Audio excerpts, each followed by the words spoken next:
Welcome everybody. Today is our championship here in the Dota Underlords Cup presented by GamelinG. Get good, get paid. I am your host, Rob AJG, and I am excited to see what we have today because there's been quite a few changes that have happened since the last time we spoke. The big update happened, and now we've got more units. We've got Underlords. We've got Daily Jail. So much going on, but let me tell you what our players are playing for today. This is the Grand Finals. October 29, 2019. $500 Singapore available to our top three today. As you can see, first place will take home $250, second $150, and third $100. We're going to play 4 games today with our top 8. As you can see, the points are skewed to winning. It was already important to win. Let's not get it twisted. But now the money is on the line for our players.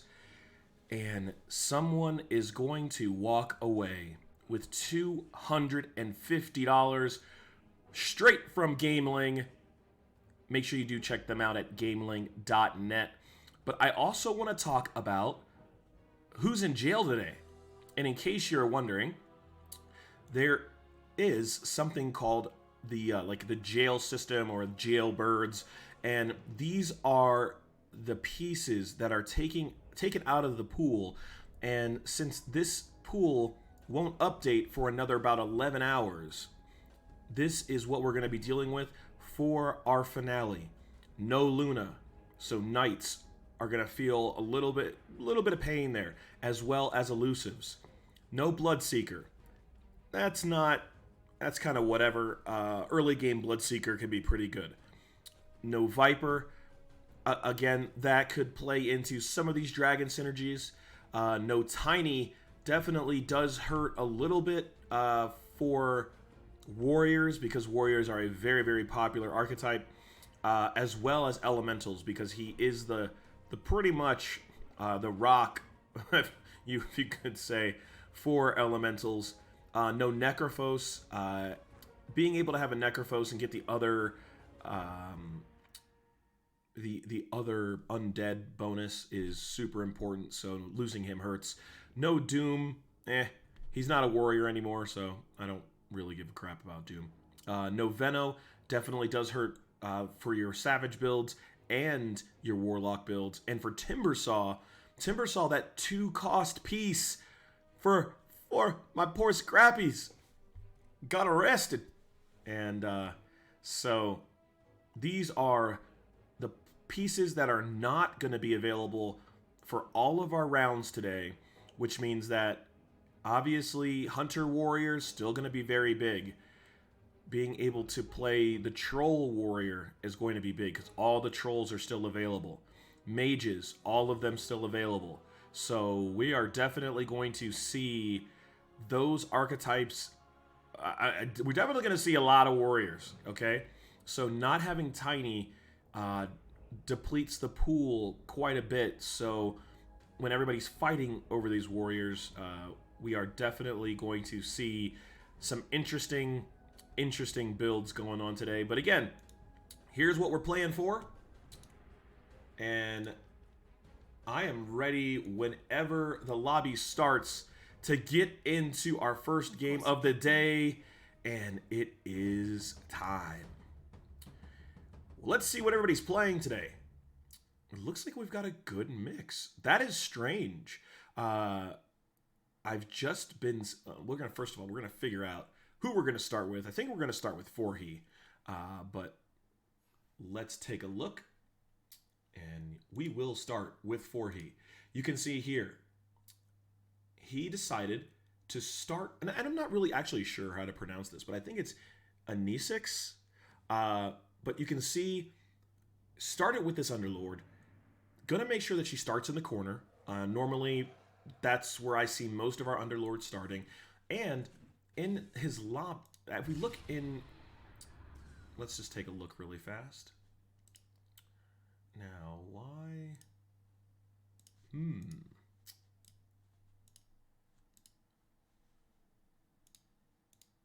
I not see his shop in the new? All right, so I see his alliances, see his items. We're looking at, started with Nyx Assassin. I will rule from the shadows. I'm just trying to see if I can see his shop. Wow, can I have not been able to use the spectator mode in the new client yet. So it appears to me that I might not be able to see his shop. But for he did end up getting a pudge. And in all of my playtesting, getting an early pudge is so incredible. And the reason why is not only does he have this bonus of Heartless, he also has the second best bonus of being a warrior. But his hook almost always is able to grab the opposing Underlord, bring it in, and kill it right away. And we see item-wise, picks up a Gloves of Haste, picks up a Hood of Defiance, still in our creep mode, does have the double demon. And in case you haven't seen this yet, the big thing for this Underlord is her passive ability. She does generate a base of the 1.5 height per second, but she does get an additional 0.72 for each allied demon. So with 2 demons, essentially goes ahead and doubles her height production, which helps to get into Martyr's Boon, Pure Pain, and when we get late game, whether or not they decide to go with Enthrall or summon Demonic Golem. I've seen players do both, and now he's going to have to decide between Tranquil Boots, Vitality Booster, and Claymore. I do see a lot of Tranquil Boots get picked, but ends up going with the Vitality Booster. Would love to pick up another warrior here. Also getting just, any level 2 unit would be pretty useful. Doesn't see any level 2 units. Does have double Enchantress, a Morphling, and a Bounty Hunter. But that's it. That's all we got so far. And going to need some definite help. Now, if you look at the placement here, you can see that he places Underlord not in the very back, so that Pudge, when he does hit his hook, will not hook his Underlord. But, in the same thing here, this Pudge will grab the Enchantress instead of the Underlord, and that is super important. You just don't want to get your Underlord hooked and killed, because if you're, like we see right here, his Underlord does get hooked, but both Underlords are now hooked. Whose Underlord's going to go down first? Oh, it looks like Voorhees goes down first, so now we're going to be looking at a almost certain loss here, but that was pretty much going to happen either way. Voorhees' opponent, Wee Wee Wow, had a level 2 Enchantress, too much healing going on there, and doesn't end up with the victory early. But that's all right. We've seen it happen before, and we can see here everybody's producing 5 and 6 gold. Still no level 2 piece. Oh, and as soon as I say that, he does go ahead and pick up a level 2 Quap. Does have a Morphlings on the bench and this Bounty Hunter. Looks like he's going to be trying to build into some kind of assassin build, and is playing against an elemental build. This elemental build is missing Tiny today. Remember, Tiny is in jail, and we see immediate hooks onto the Underlord, and the Underlord is down. Both Morphlings are about to be down, and with Underlord advantage, this will almost certainly be a victory for Voorhees. Now 1-1, and now hopefully can pick up that third Morphling. There is, again, another player with 2 Morphlings out. Let's take a look at the lobby really fast. We see level 2 Shadow Demon, double Pudge. Excellent start for HDL. Wee Wee Wow has Troll and is looking also to be into Warriors. New that's Tony. satisfying. Looks like maybe some assassins here with scrappies, but has a druid thing going here. Elementals, elemental assassins. Shirks already has level 2 Pudge and Drought. This is the rock for this build. And we see other builds also into assassins. But not too many hunter builds right now. Again, the good thing about assassins is, look, this Quap basically just gets to jump into the middle of the crew and just kill everybody. There's no escaping me. And losing your Underlord so early will pretty much spell doom for you. And Forhi now has Heartless bonus, Assassin bonus, still has his demons. And demons have changed. So if you're wondering why he has multiple demons, is you can see here that now whenever a demon casts a spell, for 4 seconds, all the other demons are silenced and the caster gains that 50% pure damage bonus. So the big thing here is making sure that you want to, hopefully, Quap to go off first, silence your shadow demon, and that way you don't have to stress about it. You just get that extra pure baby damage. And with having the Gloves of Haste on, will almost certainly always be able to get Scream of Pain off first before Shadow Demon does, and that's exactly what you want. And we're seeing frontline Pudge hasn't found that extra Pudge to be able to get to level 2, so is at the Pudge disadvantage.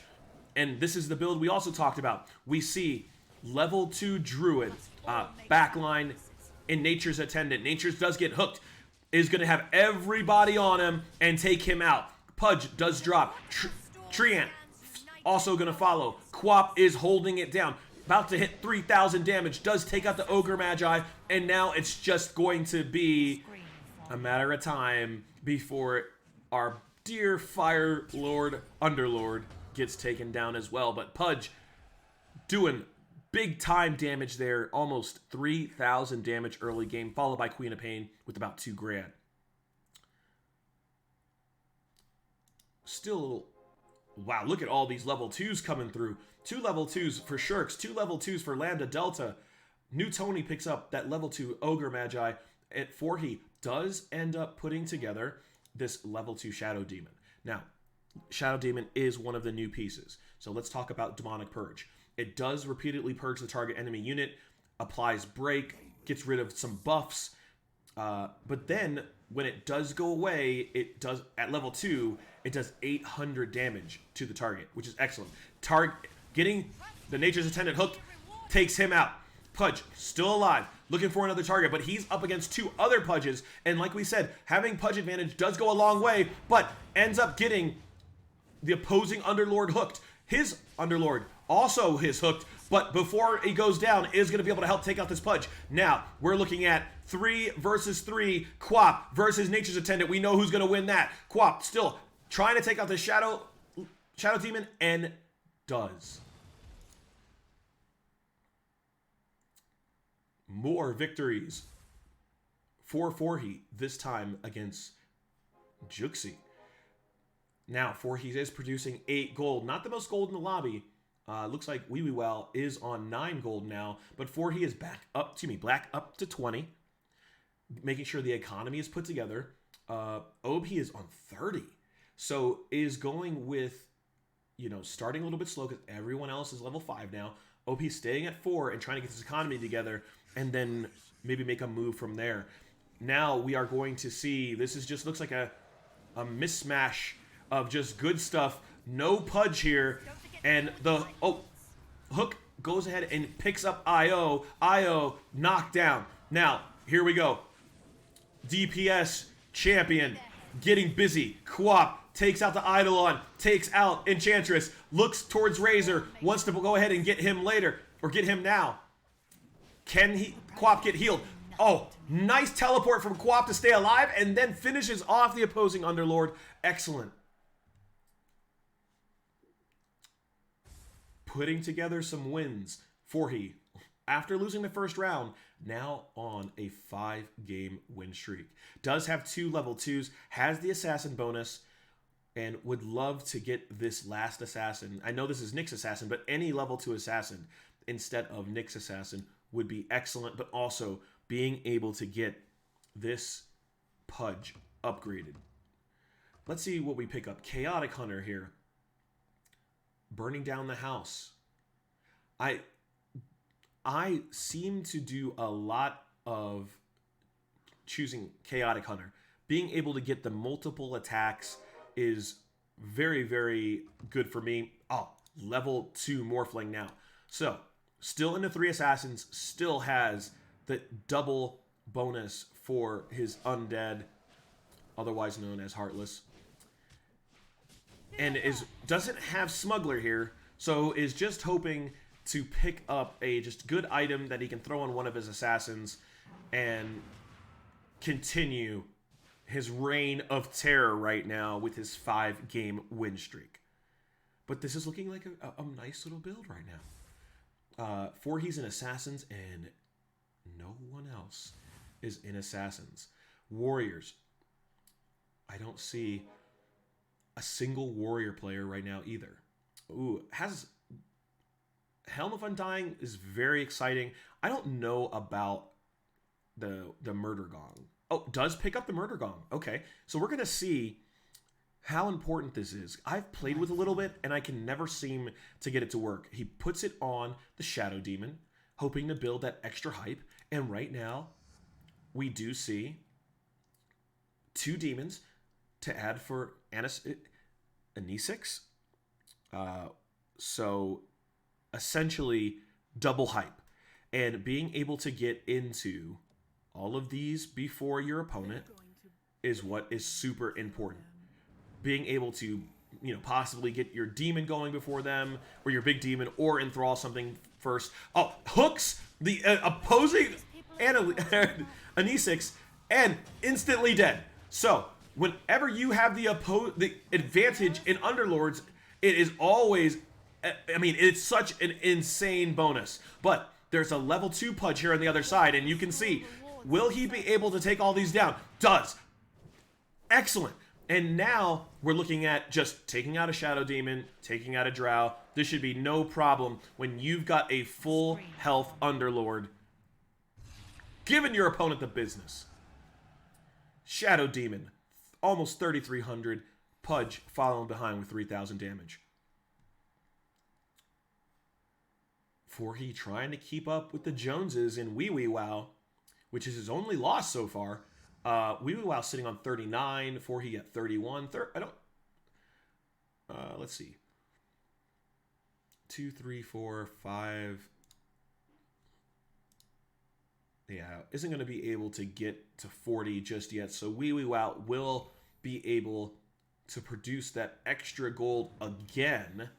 And now it's going to be 4he versus New Tony. Pudge up front. Who's he going to hook? Goes ahead and hooks an Ogre Magi, which isn't that great. Killing the Ogre Magi if there's another Bloodbound. Oh, the other Bloodbound died first. So again, we do have this level 2 Nature's Attendant down here. Still alive. Morphling going around. Going to try to take down what appears to be the Bounty Hunter. Goes ahead and takes down Bounty Hunter. Nature's Attendant taken down. And now Treant getting jumped. Treant is going to fall shortly as well. And poor Hobgin. See ya, buddy. You never gonna take Mama Eat's place.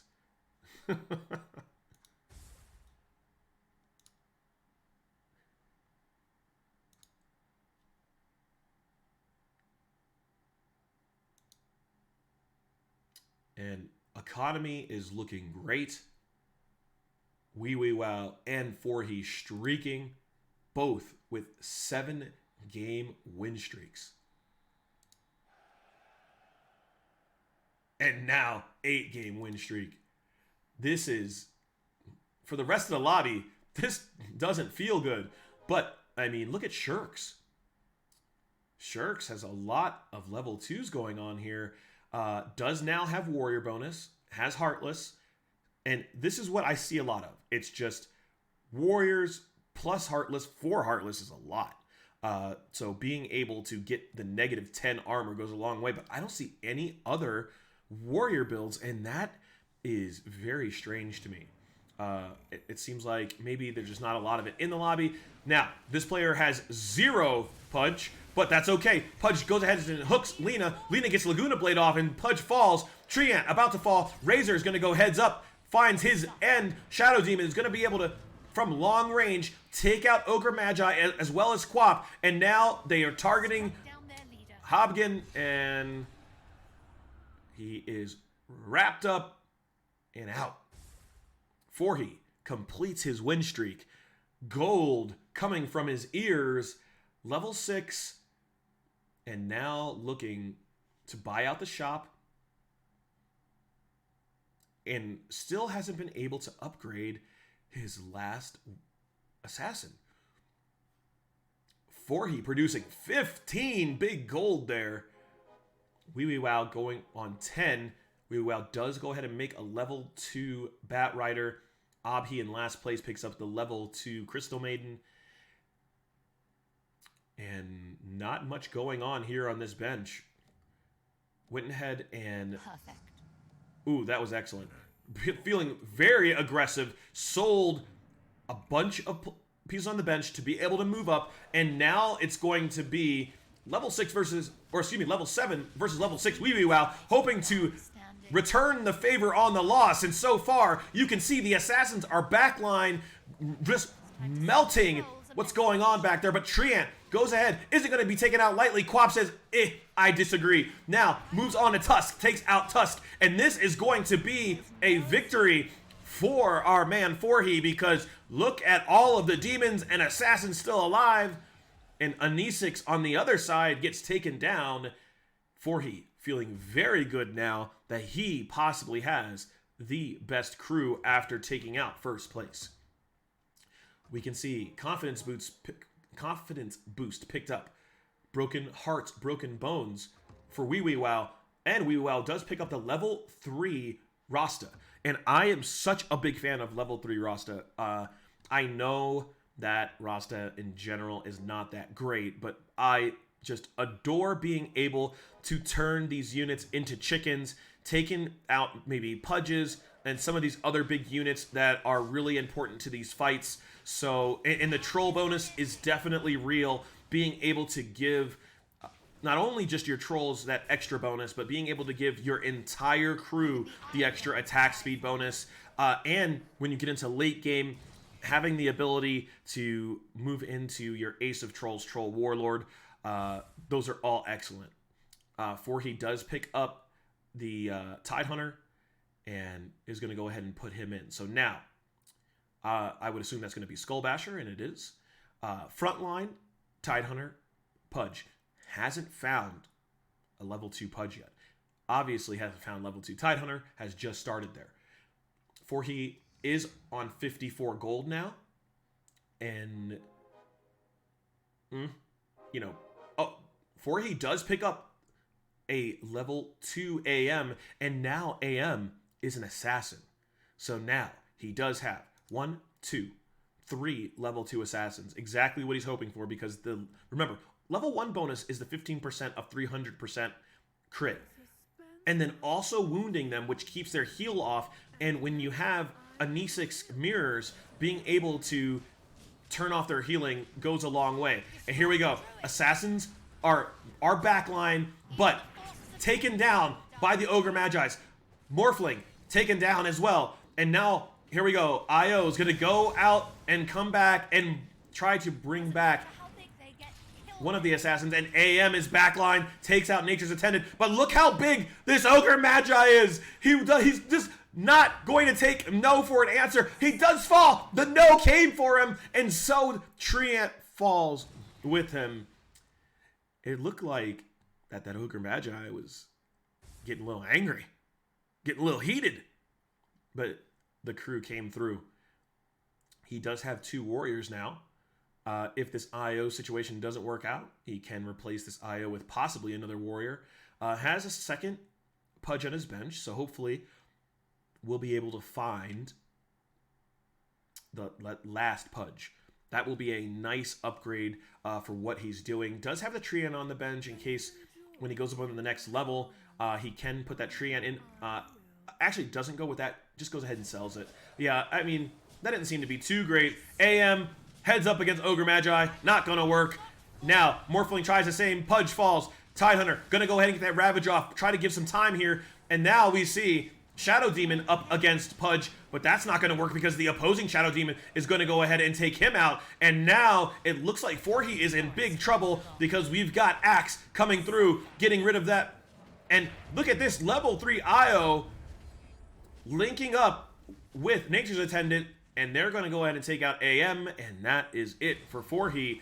And that was a dominant victory against Forhi by Juxi, even though Forhi's at level 8. It's being able to field any level 3 unit, and that was not close at all. And you can see now, Forhi has decided to sell off that third warrior to be able to put in this Treant. So now he's going to have a level 2 IO or a level 2 Treant. See what happens. Here's your front line, and we're going to see if this is going to be enough. I prefer my Anisix not to be my leading DPS, but what you gonna do? Oh, here we go. Here's our Warrior Hunter build, which is what lots of folks want to be in. Target Buddy is going to be just, I mean, look at this. Target Buddy just soaked all of that attention and is still alive. Dear God. And Io is linking up with Pudge backline, but level 2 Pudge, the opposing Pudge is still alive, ends up hooking Forhi's Anisix, and now here's the opposing Pudge. Isn't going to last for very long. There goes the last Eidolon, and 2 losses in a row for Forhi. Not feeling very good going into round 19. Knows he needs. This front line is real bad. Would love to be able to get into a third warrior, a level 2 Pudge, level 2 Tidehunter, level 2 anything, because right now, he doesn't have it. Is playing his Anisix closer so it doesn't get hooked by opposing Pudges. And looks like we have a mage build. He doesn't have any sort of protection against these mages. And frontline does go ahead and take out the Ogre Magi, does take out the Razor, but now look at this. Animals incoming. Can he take out the Spirit Bear? And then also, there was a regular, there's a level 2 Spirit Bear and a level 1 Spirit Bear. And usually, those 2 big reasons why you're not going to be winning a round. And it is a third loss in a row for Forhi. The pressure is on because now, after going through and getting an 8-game win streak, as he moves into round 20, we can see in third place, decided to go with Demonic Golem instead of Enthrall, for he puts together another level 2 Quap. He needs more damage. On top of needing more damage, still needs better frontline. He's just got two warriors. Doesn't have the 4th Primordial, doesn't have a 3rd warrior. So this is a squishy front line. And you're going to see, right as these bears melt the front line, just how squishy it is. There goes Pudge. Tidehunter will get the Ravage off, which is great. So now, we'll go ahead and win this round.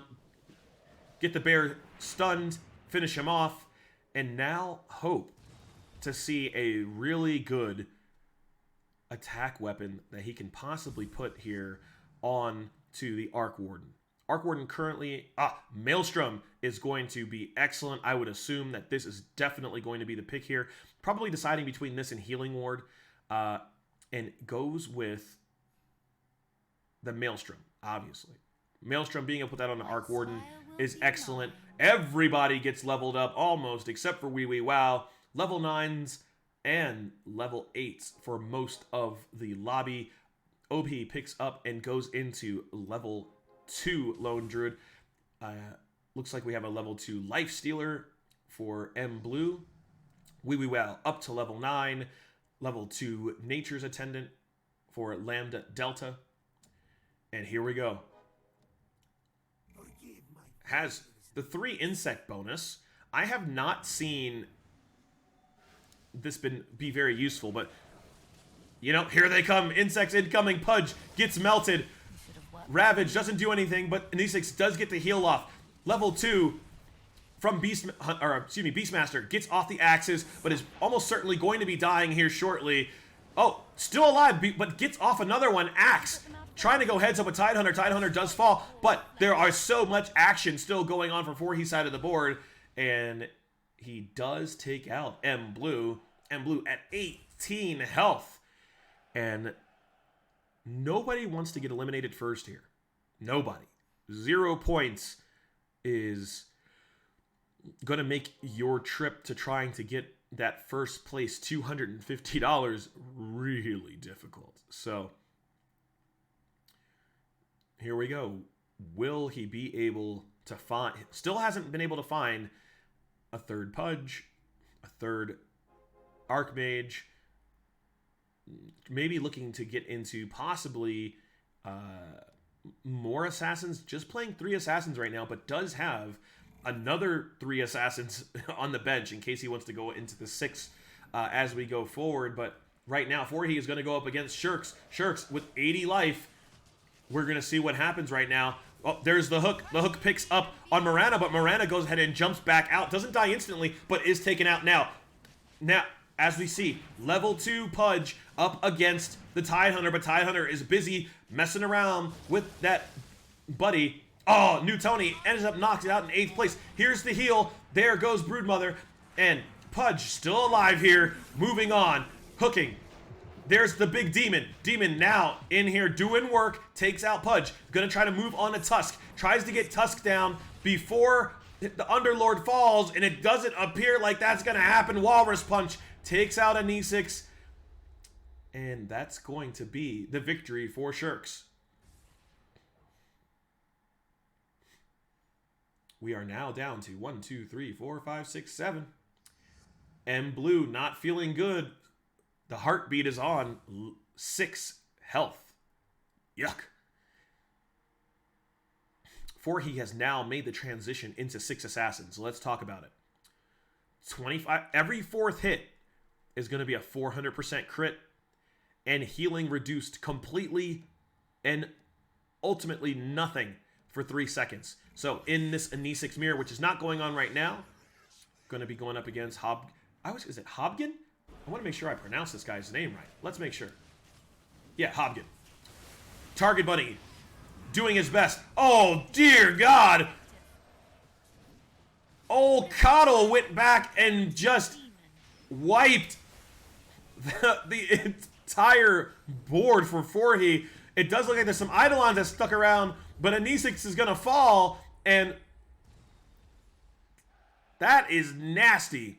When the horses come to play and all of your team disappears. Excuse me, I got the hiccups. That feels bad.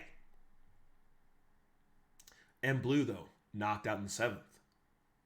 But remember when OP was really doing bad? Well, he's got news for you. OP, 7-game win streak. Started 0-10.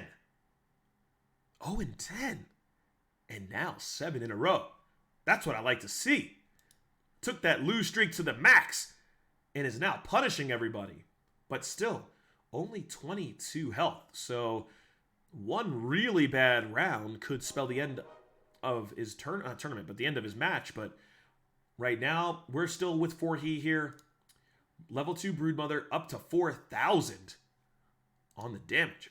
And elusives are also a little bit changed. So now all the elusives do have that 10% chance to gain 100% evasion and become a little bit better attackers. So that's a nice little bonus, but level 1 PA, not that exciting. All right.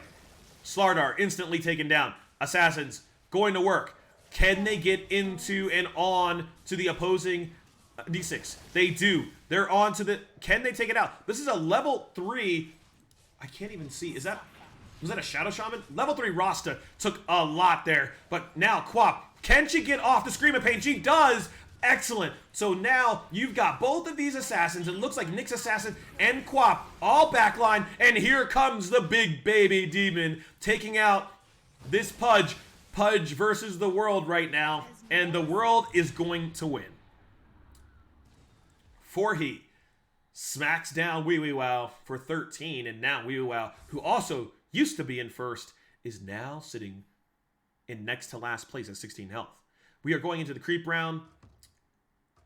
We see Molten Armor, Instant Regret, and Phantom Pain picked up. I almost always as well pick up the armor bonus. I really do like the armor bonus for everybody. And that is what Instant Regret gives. I wish we could... I could yo it, but I cannot... can't show you exactly the details of that one. But this shouldn't be a problem. So while this melee round is going, or melee creep round is going on, or excuse me, while this creep round is going on, let's take a look into the lobby and see what we have. Shirks playing. He's got Hunter, Warrior, Undead, or Heartless. Juxie, Warrior, Heartless, some Druids, and has the scaled bonus. Forhe playing the Assassins, Lambda Delta, Mages with the humans. We get into Wee Wee Wow, who really is playing probably the second best of everything. Does have Warriors, has Healers, has 6 different things. OP, who is on that 7-game win streak. Ooh, man. I'm interested to see what picked up there. But OP is playing that 6 Mage build. And now we're going to start getting into the nitty-gritty. What did he end up picking up here? Does pick up the Mask of Madness for... The Age of an Essex. Has a nice ring to it, doesn't it? His PA. And now we see the level 10s incoming. Level 10 for Wee Wee Wow goes ahead and gets to level 2 Archmage, level 2 Treant. OP at level 10 as well. And Forhe goes up to level 10. You can see nobody's economy is very good with the exception of Shirks. And that's simply because Shirks decided to stay on level 9. Everybody else decided to move to 10. Too important now. Want to go ahead and save as much of their health as they possibly can. And now it's Forhe versus Lambda Delta. Forhe decided again to save his gold, and now you see the mages are going to go to work. There was a Ravage, but it didn't matter. Oh god. Oh, but look, Kato went off, but the Archmages didn't. The Archwardens didn't go down. So now with the Archwardens still up, the problem is there's nobody else really up. Can they kill the Hobgon? Oh, and they do. There's one left versus, but it's the clone. It's not the original one. Will he? I think he's going to be able to make it because look, the spiders are incoming. They take out the Treant and 1 health. 1 health on the Archwarden clone to take out the Treant there and get the victory. 1 health. What an insane victory for Forhe right there.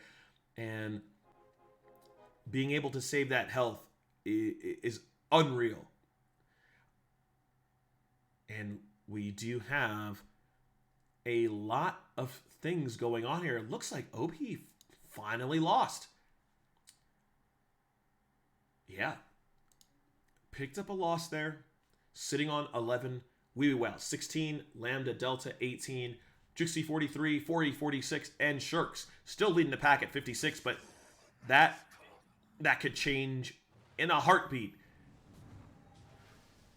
And here we go. There is a level 1 troll back here. Let's see. I always like to watch Troll Warlord in every match because if Troll Warlord stays alive, usually your opponent doesn't. And even though he's in the web, he has now got another target. Takes him out. Puts his attention onto the next. Onto Broodmother. Broodmother, see you later. Here we go. Archwarden, dead. The other Archwarden, hooked. Gone. Eidolon, gone. And this is going to be a serious destruction of Forhe from Wee Wee Wow. Oh, dear God. 20-some damage, it looks like. 23. let's look at the damage.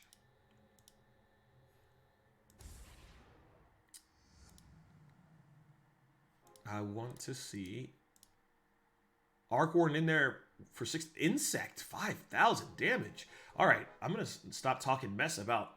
Oh dear, Wee Wee Wow makes level 2 Witch Doctor and level 2 Troll Warlord. Those are huge. Juxie picks up level 2 of our favorite pirate, Kunkka, and I thought I saw a level 2 Arc Warden as well. Forhi, not feeling good when he sees that, and Juxie, we were just talking about what Juxie's got going on, and we see this backline, level 2 Arc Warden, holding the Skull Basher. So let's go ahead and let's peek in and see what Troll Warlord, or no, where does the Troll Warlord go? Did he end up getting, oh no, here he is. Here we go. Troll Warlord, still alive, targeting an E6. An E6 is going to be dead. And with that, he's probably going to take another 23 damage here. 24 damage. Took 47 damage in 2 rounds and was a split second from getting 5th. Wow. All right, let's check out Wee Wee Wow. He's got a lot going on here. Level 2 Troll Warlord. And this is what I said. You can play trolls because you're able to get into these late game comps where you're able to play 3 warriors. You're able to get into 4 trolls, get everybody that speed bonus. He also has shamans, warlocks, but this is the bad boy. He is really sad that he doesn't have multiple weapons here because he has to put the weapon onto the Arc Warden here instead of the Troll. But Troll, still alive. Ravage goes off. Troll is now targeting onto Tusk. Tusk is about to eat the dust, but Tusk is healing quite a bit. But this Troll Warlord is still alive. Tusk taking it like a champ. Ends up falling though. Now Troll Warlord has moved on to Pudge. Pudge gonna be down. Next. Drow, see you later. And this is another huge wipe for Wee Wee Wow. Going to be putting on another 20, well, maybe like 18 damage onto Shirks, who was in first place. Oh, 21 damage. Wee Wee Wow is just disgusting with this damage. Arc Warden and Troll Warlord, 20,000 damage between the two of them. And now, after this creep round, is going to be looking for any weapon he can put on to Troll Warlord. If he's able to put on a Mask of Madness, maybe a Daedalus, I mean, these are weapons that in the hands of Troll Warlord will take him maybe from 9,000 to like 15, 16, 20,000, and he will just start melting everything. Ravage goes off, gonna go ahead and take out these dinos here quickly, and now we're gonna see, will Wee Wee Wow get the weapon he needs in order to finish this game up? At one point, he did have the second best crew to Forhi. Went and decided to get into the Troll Warrior build, level 3 Rasta, turning them into chickens and frying them up. And what are we going to have? He does have Smuggler and Embarrassment of Riches, my favorite combination, because now you can get into some craziness. Ugh. Higher class of Criminal isn't going to help because he's already level 10. Refresher Orb he could go ahead and put on to the Tidehunter, but it's thinking about maybe Dagon putting that onto Arc Ward and then moving it over. What does he go with? Refresher. And where is Refresher going to go? I'm assuming he already has the Bracers of Desperation here onto the Tidehunter. So he could put Refresher onto Rasta. He could put puts it onto Witch Doctor, and Witch Doctor does have Enchantress, has a Dazzle, and has this lone 4th. This is just for the Warlock bonus, I'm assuming. But here we go. Going up against the mages, and instantly Lone Druid is dropped, as well as the Spirit Bear. Ravage goes off, and we do see Hobgen got hooked, but won't matter because the mages decided they were tired of looking at your face, wee wee wow. But he does have an Aegis available. So this is going to be the Aegis getting cracked. And OP's mages are looking mighty fine right now. Decisions are going to have to be made here. He's not going to be able to be grouped up like that against the mages. And as you can see, has decided to make that change. Just make that change. Everyone is... So the difference between first and last is 5 life. Level 2 DK for OP. Trying to make the move. Now, everybody's spread out here. The only thing that spreading out hurts is this refresher orb down here that's on Witch Doctor. Because the other thing about refresher orb, as you can see, you can reduce the remaining cooldown time by 50% and restore 25 mana to allies 1 cell away. So this doesn't do anything for Troll Warlord. He does go ahead and dodge the mage player, so he's going to go against the hunters. Pudge hooks Slardar, but Pudge is going to fall. Slardar does not. Level 3 Enchantress is going to work with the Dazzle onto Slardar, takes him out. Tidehunter is going to be under the Static Storm. Doesn't really matter. Now he's going to be on to Anisix. Anisix instantly smoked. Chicken dinner incoming. And now it's going to be up to Sniper, but Sniper gets melted. Juxie knocked out in 4th place at the hands of Obi. And then Wee Wee Wow knocks out Shirks, 23 damage. And it is going to be Wee Wee Wow versus the mages of Obi. Who's it going to be? Level 2 Warlock finally picked up. We hear in the background those aces. And that could have been Lich for Wee Wee Wow. Let's take a look and see what Wee Wee Wow's got. Or excuse me, for OP. Did pick up a big Lich here.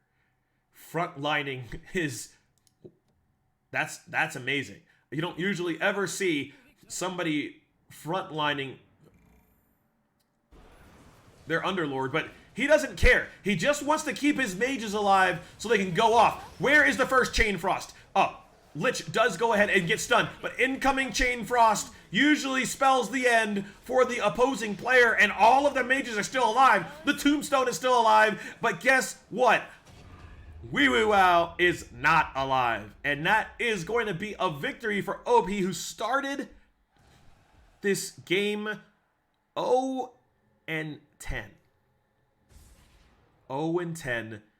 Comes back with the victory. Congratulations. 8 big points in the first match. And the way to set the tone and able to make a really good impression with your mages after falling so many times in the beginning of the game. And now we're going to be going into our round 2 here shortly. We'll go on a quick break. But again, OP, mages, first place. Wee Wee Wow into second. Shirks, third. Juxie, fourth. And then Lambda Delta, Forhe, Emblue, and New Tony. All of that just happened. That's round 1. 3 more rounds to go. At the end, one player is walking away with $250 from GamelinG. This is the Dota Underlords Cup. I'm your host, Rob AJG, and we'll see you here in 1 sec.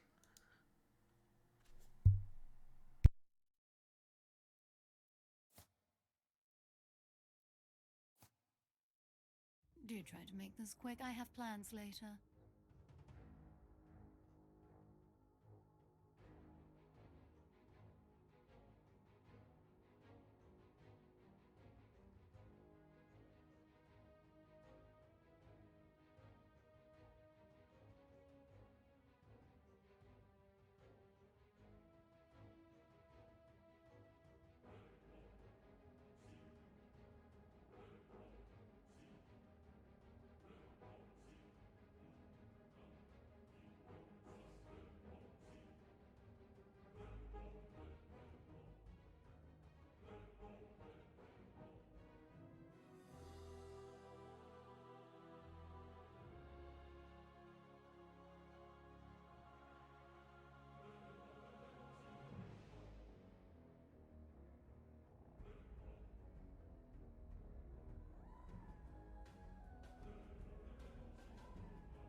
knew you'd make the right choice.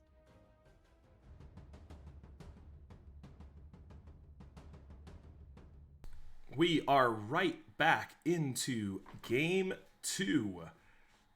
And we will start with our game 1 victor, which was OB. OB ended up in mages last time and now starts with the Enchantress. Has Hobgen, and early game, we know that this isn't going to be, too much of anything, but it is important to know that for OB, 8 points is huge because second place only gets 6. So that does give you, those 2 bonus points because every other place is only 1 point away from each other. Quickly picks up the chainmail here, and for OP would love to put up another big point finish.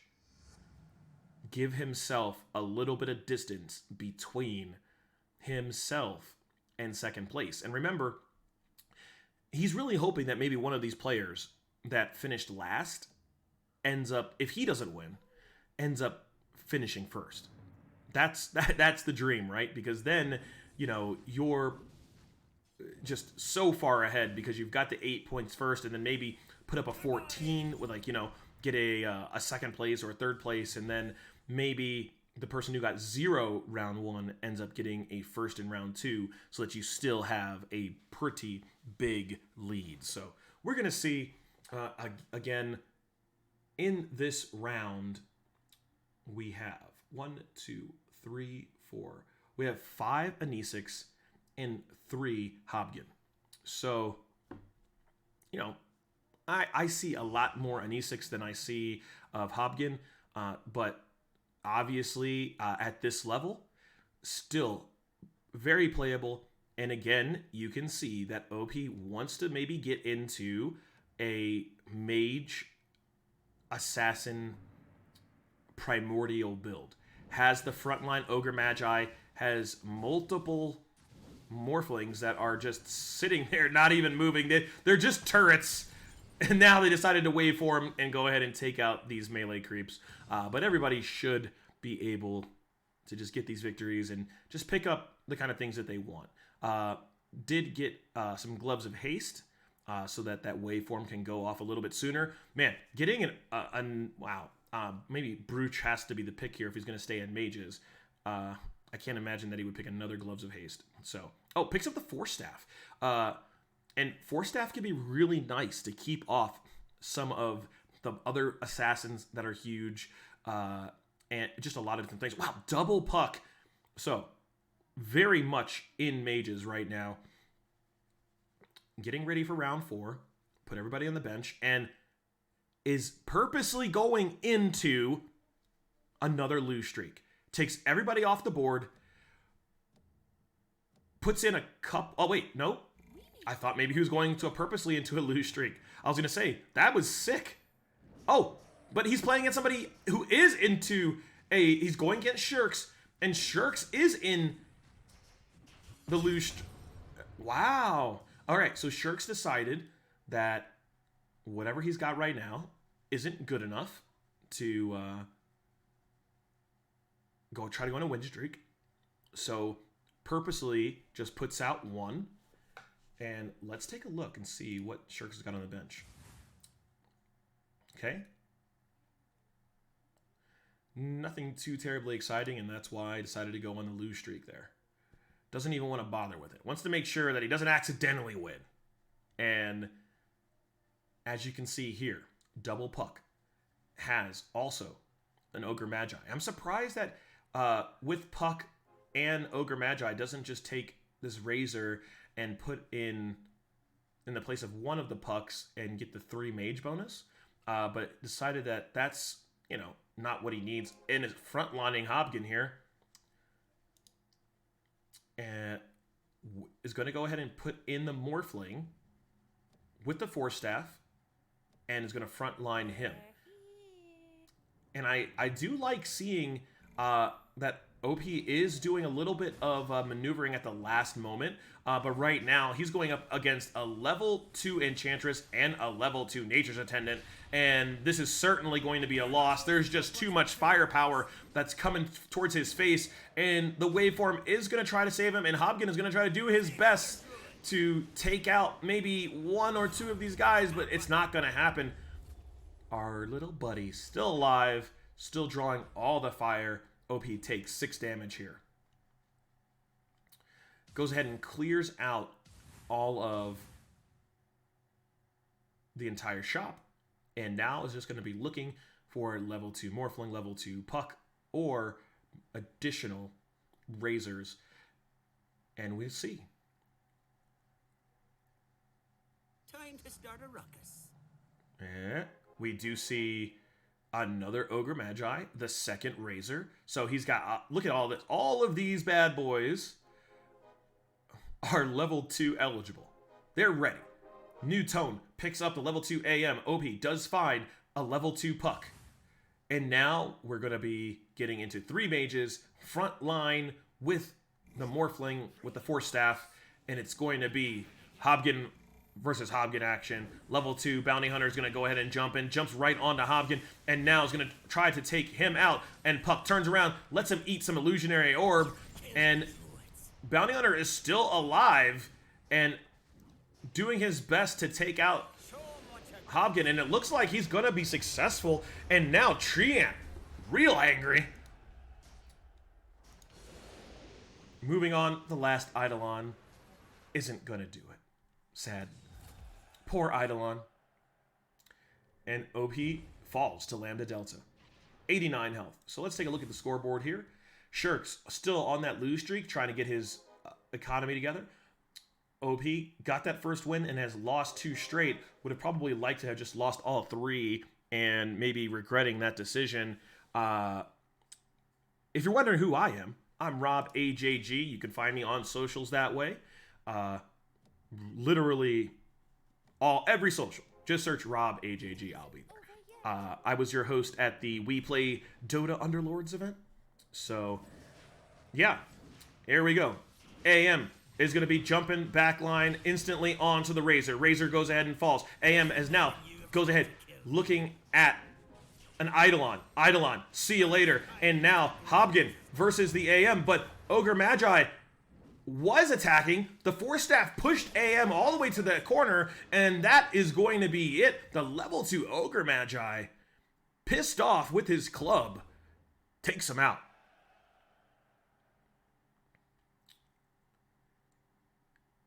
And you have to really appreciate the fact that maybe OP looked at what was in jail today and said, you know what?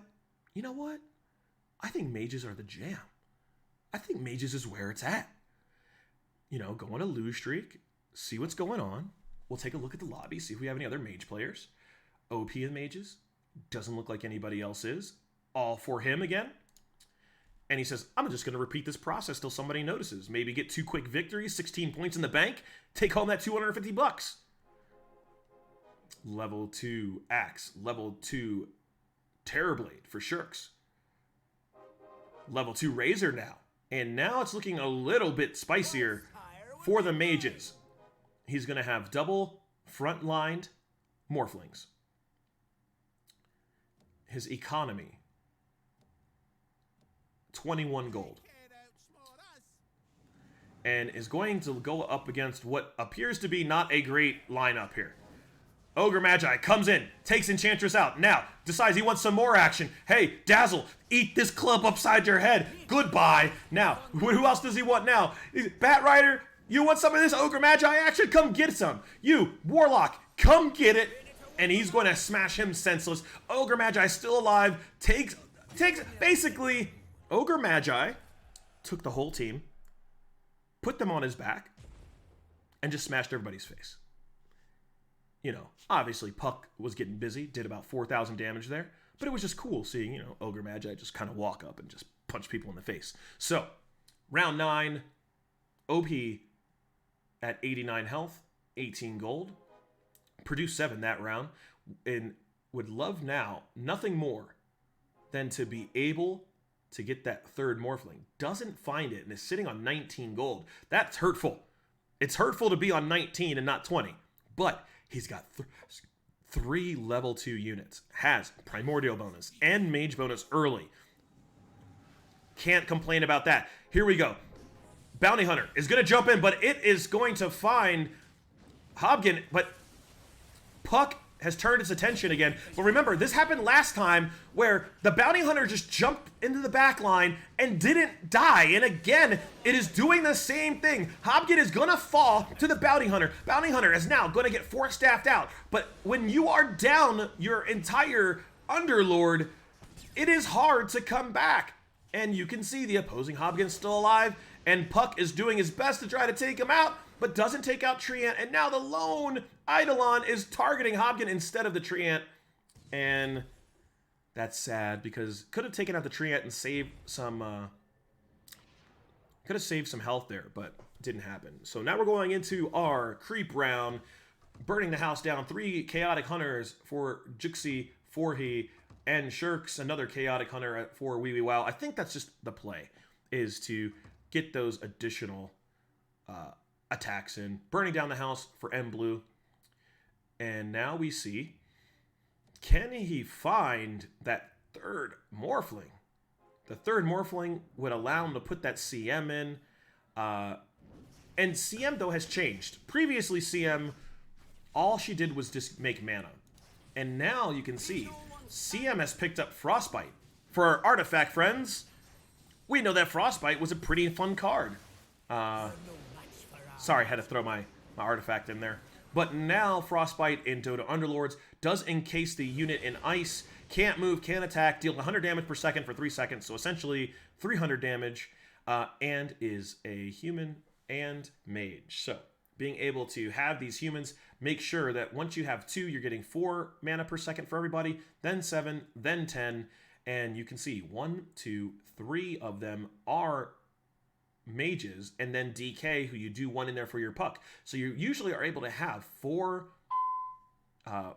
humans in there, and with those 4 humans, able to make an additional 7 mana per second the entire time, even if you lose the CM. And that was the hard part about playing mages before, is you put CM in, she could produce the mana, but once she died, you know, that wasn't happening anymore. So now you're able to get that mana throughout the round and really punish your opponent. So round 11, frontline Ogre Magi, Razor, Morphling, backline Hobgen, and then also backline Puck, CM hanging out, and has decided that it was better to have another Morphling, maybe for DPS. Let's see, DPS 47, DPS 25. Yeah, looks like he just wants the additional DPS here. Wee Wee Wow with the Tusk level 2. And now we're going to see, can the mages go ahead and get this front line melted of Axe? And there's the... What, is he going to be able to... Okay, Ogre Magi falls. Axe, next in line, is going to fall. Ogre Magi now turns his attention over to the Pudge. And Pudge is no match for Ogre Magi. What about Target Buddy? Target Buddy, are you going to be able to take him down? No! And Hobgen, look at this. Being able to have... What kind of health here? 62 health on Drow, but... Yes, that was very close because what you saw there was that Ogre Magi does have the helm, and it looked like he was going to be able to finish off the rest of the team. But the Target Buddy kept the attention of Ogre Magi long enough to soak all that damage, and then with the Ogre Magi dying, still was able to distract it enough so that the helm didn't end up winning the round for OP. And that's got to feel bad because OP knows that that round, he definitely could have won that. Yeah, that's just a rough one. I really do think that it's possible that this CM might be better. But doesn't matter. Just going to go ahead and level up to 6. Get the CM in there. And now we're going to see what happens. The Pudge is going to end up hooking either CM. Looks like he's going to end up hooking Puck, which is going to be really, really bad for the mages. Ends up hooking the CM. So CM is going to end up getting just basically taken out here by the Pudge in the corner, but there's a lot of attention on this level 2 Pudge. It's really hard to kill this level 2 Pudge with the damage that the mages have right now, and as you can see, Pudge is still alive, just ended up falling right now, but look at all of this red on this side. They're going to go ahead and try to take out the Ogre Magi. Ogre Magi does go ahead and fall, and Puck is going to try to hold it down, does end up, thought he was going to take out the Shadow Mage, but Shadow Mage hangs on with 99 health. Puck doing God's work here, though. 7,000 damage, but needs more damage. Needs that third Morphling to get in here. Well, level 2 CM is going to help. Now we're up to 50 whole DPS. But now it's going to do 125 damage per second for 4 seconds. So now we're sitting into, let's see, so 250 times 4, so 1,000 damage. That's all right. 1,000 damage will almost certainly kill most things by that time that comes around, and puts the Force Staff onto the CM, which works a lot better. I like putting CM as far away as possible, putting the Force Staff on, so if it does get hooked, it goes ahead, jumps in, and then as soon as it gets hit, it punches Pudge out of there. Get out! Go away! And now, CM does end up getting taken out, but as you can see, Hobgin's still alive, Pudge in the back corner getting jumped. Now, Puck is about to go off, Illusionary Orb goes ahead and gets those finished. But here we go. IO brings back Lone Druid. And with it, a bear. That has got to hurt. This bear isn't dying anytime soon. He's just going to go ahead, eat this guy, eat him up. Go. Oh, it actually ends up getting taken down there. So now it's going to be a Nisix versus Lone Druid, and Nisix always is going to win this. I thought that bear wasn't going to die. I'm sorry. I cursed the bear. I'm so sorry, my friend. All right, round 14 incoming. Still looking. If this would have ended up being, instead of a level 2 IO, if it was a level 2 Lone Druid, that would have been an instant win. But unfortunately, it didn't happen. OB, 71 health. 40 on the gold. Everybody is level 6, so parity across the board.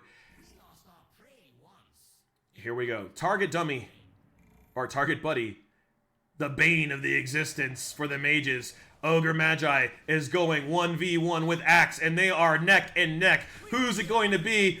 The Illusionary Orb goes ahead and does that extra damage. Axe is going to go ahead and fall, and now Ogre Magi is still distracted by the dummy, but turns, and looks like he ended up getting Tusk down. But there's still a lot of red going on here. The bear is fighting with Treant. Treant ends up getting put into the ice, but it's not going to be enough because now Treant is sitting onto Hobgin, and they're going heads up. It looks like it could be... Oh, nope, isn't going to be. I thought it was possible that maybe the Treant could get taken down, but Anisik says, I heal you, my baby. I heal you. Don't worry. It's all good. Round 15 incoming. The dogs. Who let the dogs out? Sorry, I had to say it. I'm sorry. Confidence boost for Shirk. Sharp pain for New Tony, despite all my rage for 4. Sharp pain for Juxie. Acquired implosion for Lambda Delta. And you can see there's a lot of parity in this, from second place at 78 all the way to 56 for M Blue. M Blue needs to put together a really good performance here. And let's just take a look in the lobby while we go ahead and go in this creep round. Juxie with some Brute Savages. New Tony playing 6 Assassins. That's a pretty early Assassin build. 4 on the Heartless Trolls. Shirks on a 3-game win streak has the Warrior Hunter build, which is really what you want. Lambda Delta has 4 Druids, also excellent early game, as well as having the Bloodbounds. OP sitting on Mages again. Wee Wee Wow, Troll Heartless, and M Blue sitting on the Hunter and Brutes. Yuck. Sacred Relic, almost certainly. Let's go ahead and check and see if I'm right. No, it picked up the Aegis. And normally, you would think you want that extra damage. But for mages, being able to have that little bit of, insurance so that you can turn the corner into a big mage deck was very important. level 2 PA for new Tony. And if we look at this build right now, you see he's got a couple of tanks in the Ogre Magi's and the Lone Druid, because Lone Druid's going to make the Spirit Bear. Backline CM with Puck. Razor frontlining so that plasma field can go ahead and hit as many players or many pieces as possible. And then IO. Oh, there we go. Level 2 Lone Druid. That's what you want to see. Here we go. The hook onto Puck. Puck is in the middle of all the action, getting targeted by everybody, and Puck is going to go ahead and fall. Ogre Magi still alive, has the helm going. Going to go ahead and try and fight this Treant. Treant ain't having it. Going to head and knock out that one, and go ahead and knock out that Ogre Magi. Going to go ahead and now and move on to the Lone Druid. Lone Druid versus Treant. Treant wins. Treant versus Hobgen. Can he take out the Hobgen? Going to get that healing for Treant. Treant is not dying, but Hobgen is, and Hobgen could not get it done. Treant, just too much for the mages. And OP, 58 health, but don't count him out. Still, anybody's game. Juxi sitting on 86, and then that's only 36 life difference between first and last. So just a couple of losses for Juxi could put him in the same position as M Blue. So we're going to see what happens here. Does pick up an important DK. So now, with DK and Puck, you're going to be able to see the dragon go to work. You're going to see Puck now be able to do the little bit of blinking that he does. Is that what it's called, actually? I'm not sure what it's actually called. Phase shift. But can he kill Treant? Treant frontlining and is getting melted, ends up getting completely melted. Ogre Magi versus Ogre Magi, but one Ogre Magi is already dead. The second one is now dead. This one, level 2 Ogre Magi versus Razor. Is Plasma Field going to be able to go off? Plasma Field does go off, but ends up dying right afterwards. DK gets taken down. Laguna Blade ends up shooting down Hobgen, and now phase shifting Puck is all he's got left. Illusionary Orb doesn't work. Lina, Laguna Blade with Hobgen. Damage all over the place. But the addition of DK ends up with another 4,800 damage for the 7,000 coming from Puck. But Hobgen's still here doing all this damage. Needs to find another DPS unit. Needs Coddle, needs something like that. Something that can do some big damage here. Or being able to get a level 2 Lina and get that Laguna Blade just smoking folks. Because level 2 Laguna Blade, I think, is like 2,000 damage. Some craziness.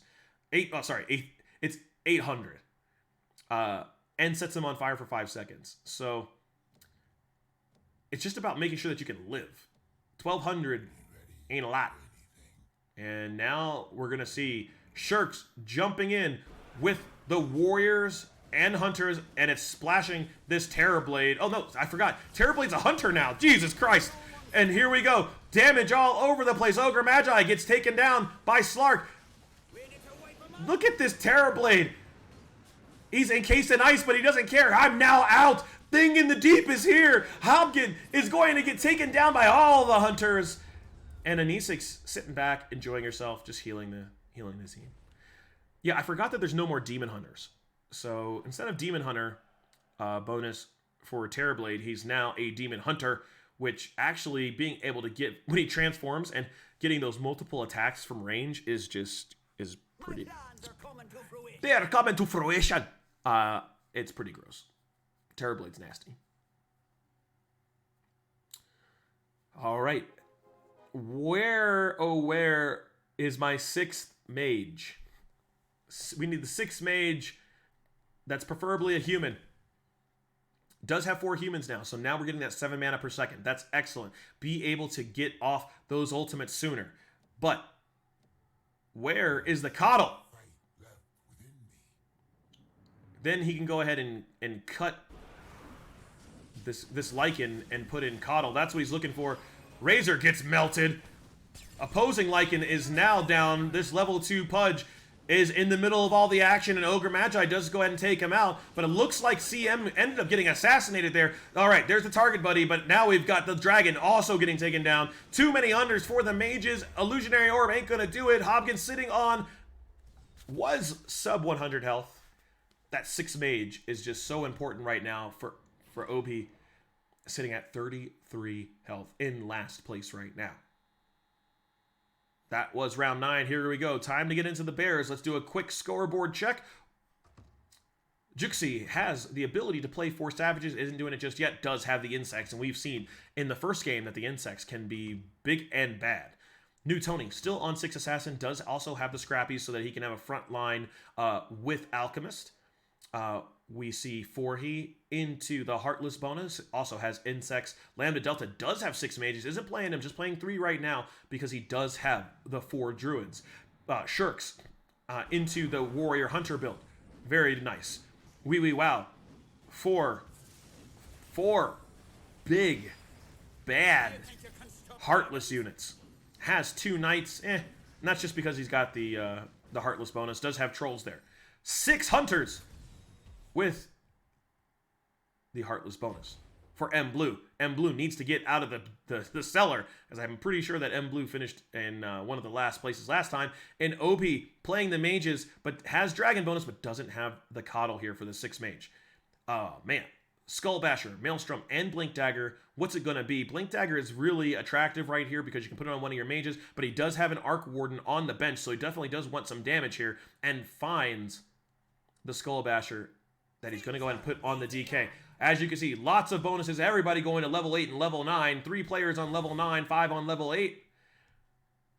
And it finds the coddle. Now, sitting on 5 humans. And that's interesting to me. I don't know why this is here. It seems really bad. The 5th human instead of another Lena. Like, who cares about this thing? Just give me all the damage. All right, here we go. Has a level 2 coddle. Will the old man get it going? AM was on him, and now we're going to start channeling those horses. And there it is. All of the opposing army for New Tony got melted right there. And Nyx Assassin is still in the mix here. Can he take down the Tidehunter? And Tidehunter's going to fall. There's a second shot from Coddle.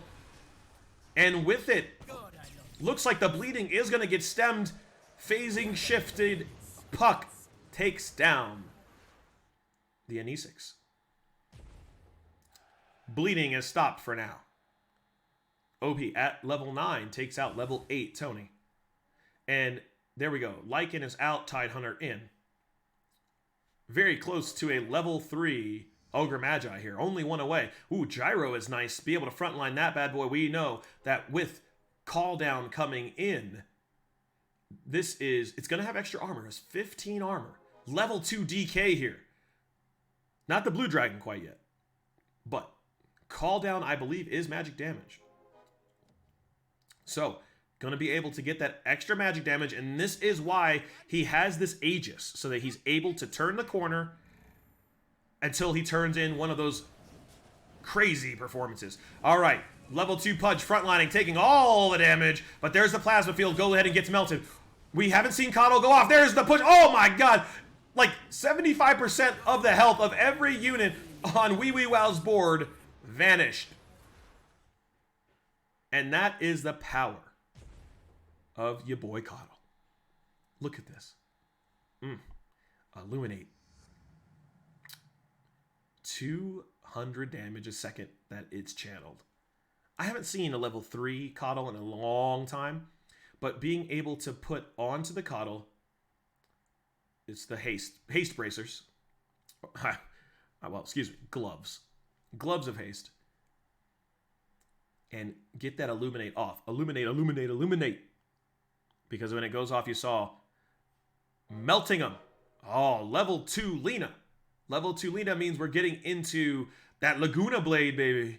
And Laguna Blade, like I was telling you earlier, level 2 Laguna Blade is 800 damage, but the cooldown is now 8 seconds. So you're going to almost always be able to get this off a couple of times during the fight. And that's 1600 damage from a unit. Need that bolt of lightning. And if you're a magic friend, we all love lightning bolt, right? And he still has Aegis here. So he's feeling a little bit better. Level 9, going to be going against Shirks. He's already beat Shirks once. Can he do it again? He's going to go ahead and Oh, looks like CM ended up getting hooked. Here's the call down right on top of Tidehunter. They're still healing. The first hit from Illuminate did go ahead and do a ton of damage. Laguna Blade takes out Tusk, and now Terrorblade does have the helm. It's not going to matter because there's all the mages, and a second Illuminate cleans it all up. Obi on a 3-round win streak. Only at 33 health, so still a long way to go. But feeling much better about his chances. This DK, boy. Let's talk about level 2. Red Dragon, in addition to poisoning the enemies, attacks all the enemy units 1 cell away from the target for 50% of his normal damage and 4,000 health. Just a little health. Just a little. And at 10 armor. Why not? Plus 10? I was going to say, does this already come with 10? So isn't this like 20 armor? Level 2 CM for Lambda Delta. Wow, sitting in last place. M Blue trying to make a move, sitting at 21, but at level 8 and 57, he's going to go ahead and just try to hold that gold. Shirks, 29 health, but only 9 gold. And OP is sitting at 19, so going to need some victories here. Oh, level 2 Lone Druid. But only level 1 Pudge, so hopefully can go ahead and get this guy knocked out. Gyro goes ahead and gets hooked, but does get the call down off first. Here comes a couple of bombs. There's the Laguna Blade. Are we able to see the Illuminate? There's the Illuminate. As we said, if that goes off, usually your opponent's going to go ahead and disappear with it. Coddle smacking the crap out of whoever's in the corner here. Can he go ahead and get them taken out? Yes. Nyx Assassin falls to Ogre Magi. Here come the insects. Illuminate hits nothing. That's hurtful. Laguna Blade does knock out the poor Lone Druid, but it is a big bad. And this Anisix Demon still alive, and Anisix is going to get the victory here. So Obi falls to Forhi. 28 health for OP.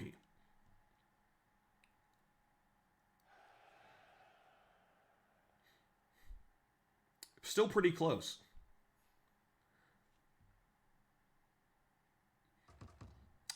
Phantom Pain for Shirks. Molten Armor for OP. Molten Armor for Lambda Delta. Same thing for M Blue. Exploit Weakness for Wow. Level 2 Drow for Wow and Wind Ranger. Level 2 for Drow for Wow. Level 2 Wind Ranger for M Blue. Level 2 Kunkka for Juxi. Oh boy. That's not good for the rest of the lobby. Phantom Pain for Forhi. Instant Regret for New Tony. Let's take a look in the lobby really fast. Our first place player, Juxi, 13-5. Still on Savage Warrior Insects with a Heartless bonus. New Tony still staying his Assassin build, now has picked up Elusives and Scaled bonus. Lambda Delta on the Mages. So now we do have a second Mage player. Forhi, Warrior Savage Heartless with Insect Splash. Shirks, Hunter Warrior. Obi, which we've been looking at, still playing his Mages. And Blue trying to make the 6 Hunters work. And Wow in last place, playing the 3 Hunter build. Mask of Madness, Eye of Scotty, and Skullbasher. I'm going to assume that was an eye. It was. Eye of Scatty, or Skady, going on the Coddle. Would love to pick up a Lich here. Pipe of Insight for Forhi. That's going to be excellent to be able to fight against these mages. Level 2 Tidehunter for New Tony. Lambda Delta makes a level 2 Coddle. Level 3 AM. Oh, that's hot. For New Tony. Is this a Dazzle? Level 2 Dazzle? I'm not sure what some of these little emoticons are, but I'm pretty sure that was a level 2 Dazzle. Who's he going to get paired up against here? Going to go up against New Tony, who is currently our second place player on a streak. Here come the Assassins. This is why this Ogre Magi is back here with the Force. And he's going to go ahead and fight this Nyx Assassin. Can Coddle go off with the Illuminate? Doesn't melt all the Assassins, but quite a few of them. Illusionary Orb is going to go ahead and do tons of damage, while Razor's Plasma Field does go ahead and clean up some of that mess. But there's still this level 3 AM backline hurting everybody's soul. And 11 damage for OP. Level 3 AM is so nasty against mages. Because, again, not only is he Assassin now, but he mana burns you. And the only thing you're able to do is cast these spells. So you're also producing a lot of mana, so the mana burn's going to hurt even more. Level 10 for Juxi, ready to be aggressive and make that move. Level 2 Lone Druid for Juxi as well. Level 3 Ogre Magi for Obi. Now has a real nice front line. Level 2 Nyx Assassin for Forhi. Go ahead and put that Force Staff onto his second Coddle. And has decided to backline a Gyro. And we're going to see what happens here. 8,500 damage from Dragon Knight. Still a lot of fight left in me.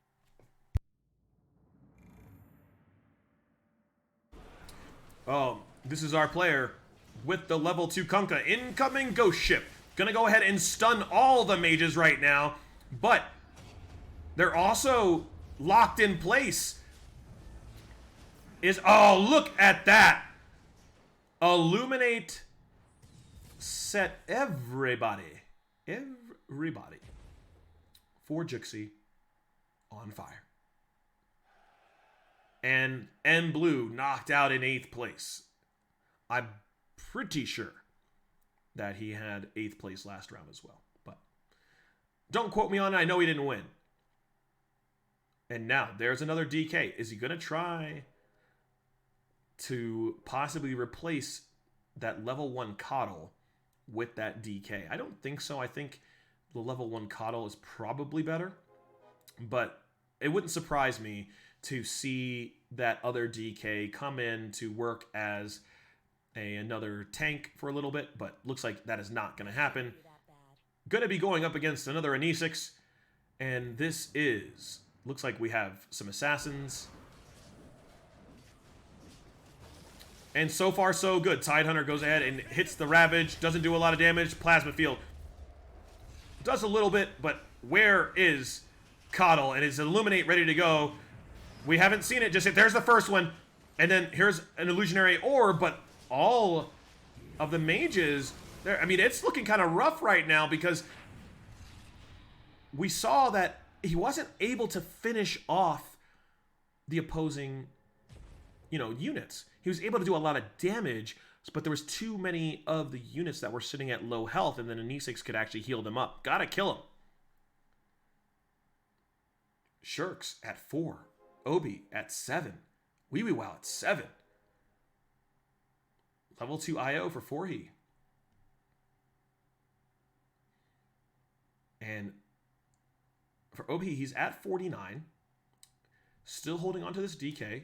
And is saying that this DK is worth the extra gold. I'd rather just have it instead of having 50. He is going to hold his 50. He has his Aegis still. So... and he's going to be going up against Wow. And Wow's got this Hunter Heartless. And just like that, there goes... but Illuminate, double Illuminate, melts everybody. Ogre Magi still alive. Gonna go ahead and finish up on this sniper. And then there goes Anisix. And Wow is knocked out in 7th place. Very good matchup for OP here. 13,000 damage for Coddle, 12,000 for Dragon Knight, and 11,000 for Gyro. Even the level 1 Coddle has 9,000 damage.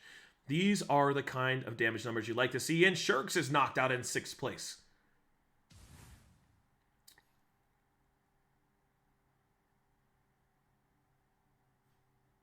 And here we go. Keep it secret for Lambda, Delta, and OP. Sympathy Pains for Juxi. What's Forhi going to go ahead and go with? Is streaking right now. Picks up Sympathy Pains. And a Demon's Revenge for New Tony. So, OP is going to be looking for this 3rd Coddle. Having 2 level 2 Coddles is going to make the damage, and Lambda Delta picks up another level 2 Coddle. So not too many Coddles left in the pool to be able to get. Here's the call down. Going to go ahead and knock these dinosaurs into next week. Illuminate is going to finish them up.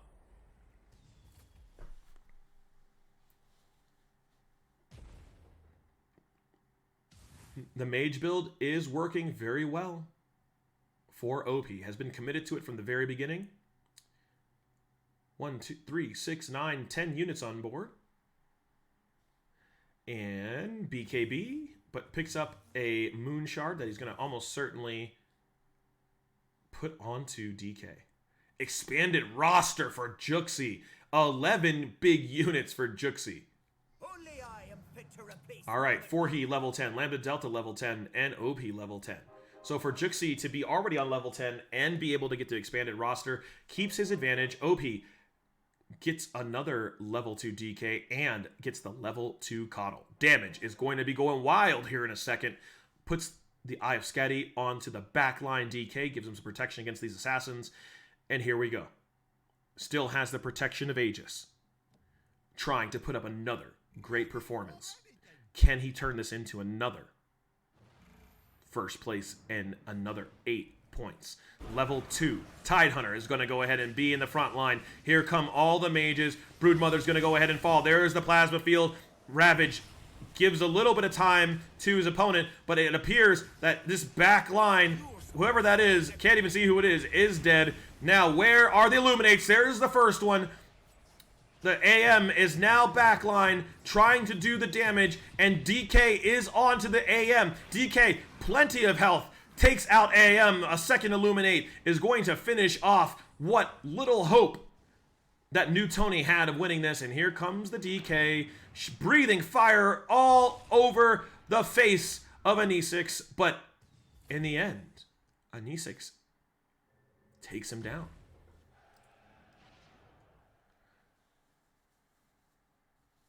Obi, 4 health, 1 gold. Lambda Delta with a level 2 Lich, level 2 PA for New Tony, level 2 Pudge for Juxi. Obi doesn't want to go out like this. Needs to outlast Lambda Delta, but Lambda Delta, as we just saw, level 2 Lich, level 2 Slark for New Tony.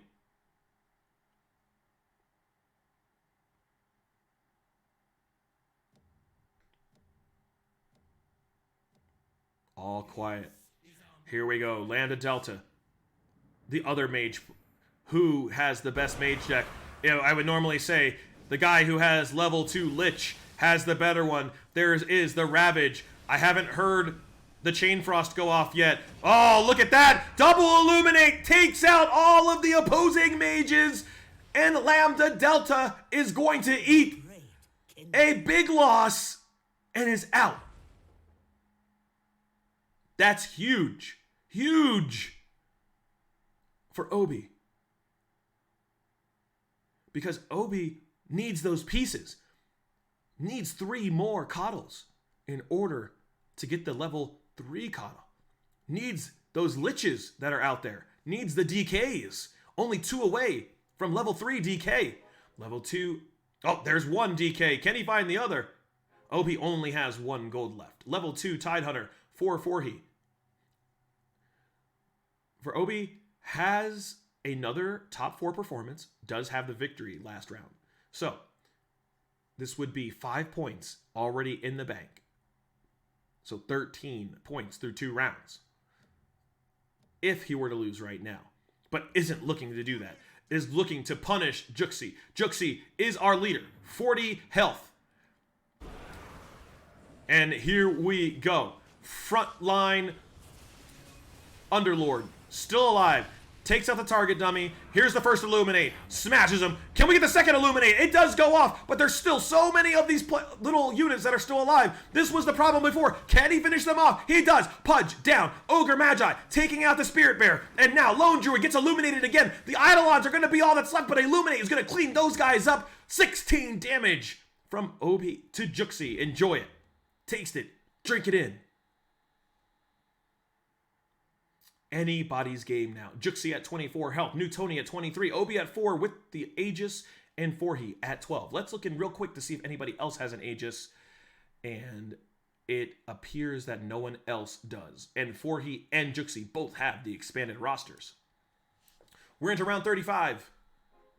Will there be another DK in our future? Will we see level 3 DK? Oh, there's a Coddle. But sells the Coddle. Bought it and sold it.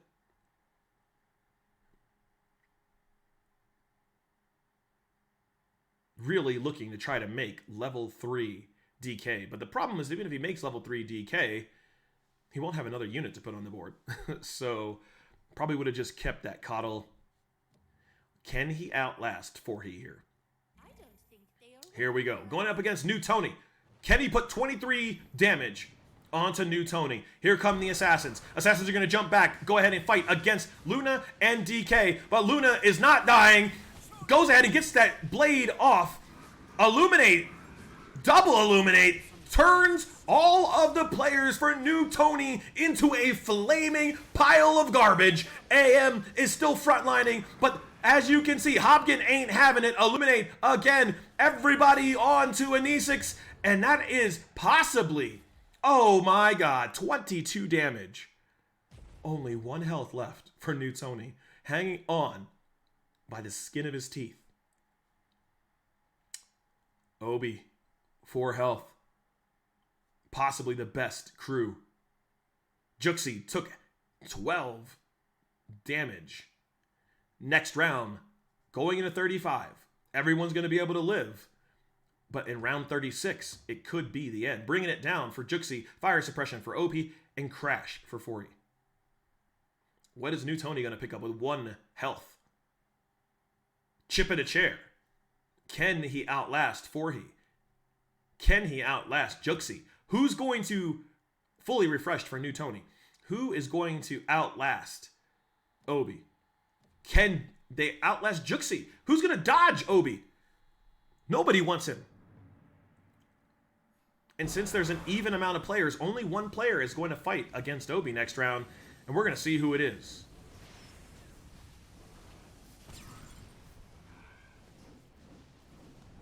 Let's check out the scoreboard. Not too many level 3 units out there. Obi with the level 3 Ogre Magi, and there's a level 3 AM that does have a mom on it.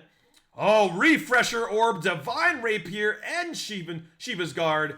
What do you do? It's got to be Refresher Orb, but the Divine Rapier has got to be in the conversation. What did he go with? Went with the Refresher Orb, because now it's going to get nasty. I'm surprised that he didn't put that Refresher Orb onto one of these coddles. It seems like being able to get like 4 illuminates off is just disgusting. But we're going to see, has been doing fine otherwise. And now we're in the end game, boys. Who's it going to be? Is it going to be Juxi, Obi, Forhy, New Tony? We're going to find out right now because it is Obi versus Forhy. Can Obi send Forhy back to the lobby? Here we go. Front line. There's the Ravage. It goes off. Nobody's got a lot of damage. And Hobgin is middle. He's soaking up, basically being a target dummy. There's the Illuminate. Oh, God. Everybody's dead. Where's the second Illuminate? Because it's going to go ahead and remove the rest of this army from the game. It's getting channeled. Here's the call down. Can it get off? There is the second Illuminate, which does so much damage. Here's the third. DK versus somebody who's not going to win right now. There's the breath. And there's the Illuminate. Wait a minute. Could the Eidolons do it? No. Illuminate finishes it up. New Tony, 16 damage. See you later. All we have left, Juxi, Obi, and Forhy. Now, it could be an interesting situation. Obi could fight against Juxi and finish that off. 12 damage there. Could also, the ghost of Obi against Forhy could happen. Level 2 Troll Warlord for Juxi. Obi can taste this second victory already. Can taste it. It is in his grasp. But has no gold. So this is what it is. Put the Refresher Orb onto DK. Okay. Not sure why. And here it is. Obi is going against both players. Can he knock them both out? Hobgin is again working his... basically his target dummy duty. Call down is going to shoot everybody. And then there's the Illuminate. Here comes a second Illuminate. I can hear it going. Oh, Laguna Blade doesn't end up killing that Arc Warden in the back line, but Illusionary Orb does a little bit of damage. Here's a call down. We see another call down coming for the mages, but it is going to be a victory for Obi. Takes out the gyro, and Forhy is gone. Juxi takes 11 damage from the ghost of Obi. And now, it's Obi for life. Juxi, 1 life. Juxi is going to have to beat him twice because Obi does have the Aegis. Nobody's got any gold. Mano y mano. Who's it going to be? Will it be Juxi winning 2 rounds? Or will it be Obi getting the second victory, the back-to-back victory to start off the tournament? It's time. Here we go. Kunkka versus Hobgen in the middle. And here we go. Hobgen turned his attention over to the target dummy. Ends up getting taken out. Lots of life just disappeared. The Illuminate just actually melted everybody. The Static Storm was too late. And now it's just going to be a matter of time. There's the Plasma Field. Takes them out. Anisix is trying to save everybody, but the Illuminate is going to go ahead twice over, kill everybody, and second place goes to Juxi, but first place again. Victory to Obi. Mages too strong today. Unbelievable. Back-to-back victories for Obi. Congratulations. Juxi in second, Forhi in third, New Tony in fourth. Then followed up with Lambda Delta, Shirks, Wee Wee Wow, and M Blue. 16 points for Obi. Half through the championship. We've only got 4 rounds today. That's round 2. 2 more. Can anybody challenge Obi? Is anyone else going to play mages and get him off of it? Can it happen? We're going to find out here right after the break. I'm your host. This is Rob Gonzalez. This is the GamelinG Underlords Cup. See you in a second.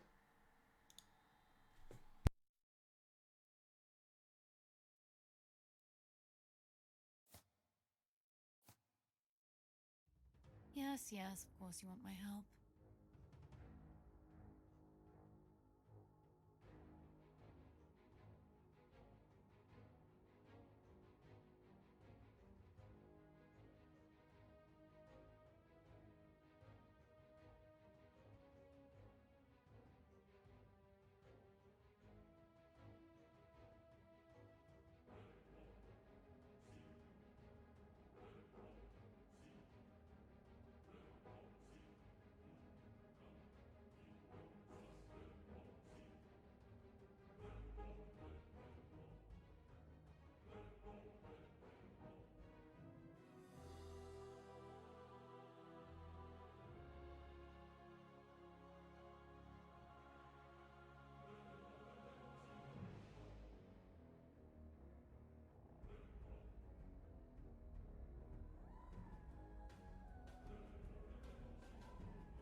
Welcome back, everybody. We are about to go into round 3. And just to keep you updated, first place is OB with 16 points, Juxi with 10, Forhe 7, Wee Wee Wow 7, Shirk 7, Lambda Delta 6, New Tony 4, M Blue 1. Gonna be hard to catch Obi at 16 points, but Juxi and Forhe and some of our other guys and girls who have 7 points have a chance. But if Obi can put up another big finish, might be able to wrap that $250 up sooner than later and then let everybody else fight over second and third place. We're going to find out, and we're on Obi right now, but I'm going to start with Juxi this time. Since Juxi is the closest with 10 points to trying to take down the champ, we're going to follow Juxi's mission impossible of taking down Obi, who has 2 victories in the first 2 rounds. We'll look into the lobby here. We see some embarrassment of riches. And 1, 2, 3, 4. Rule from the shadows. Looks like we also have, again, 5 Anisics and 3 of our boy Hobgin. Double Tusk with a Bat Rider. So maybe going into a possible warrior troll build. I do that quite a bit and have found success there. Again, these early melee creep rounds, not really that important. More important just to be able to get any level 2s and see what you can do from there. So, an early level 2 Tusk would be helpful. I'm assuming Target Buddy will be the pick here. That or Gloves of Haste. It is the Target Buddy. And we have seen just how much work a Target Buddy can do in the early, mid, and late game. Excellent unit. Level 2 Rasta for Lambda Delta early. Second Troll for Juxi. Has Bat Rider and now Rasta as well. And still 2 Tusks.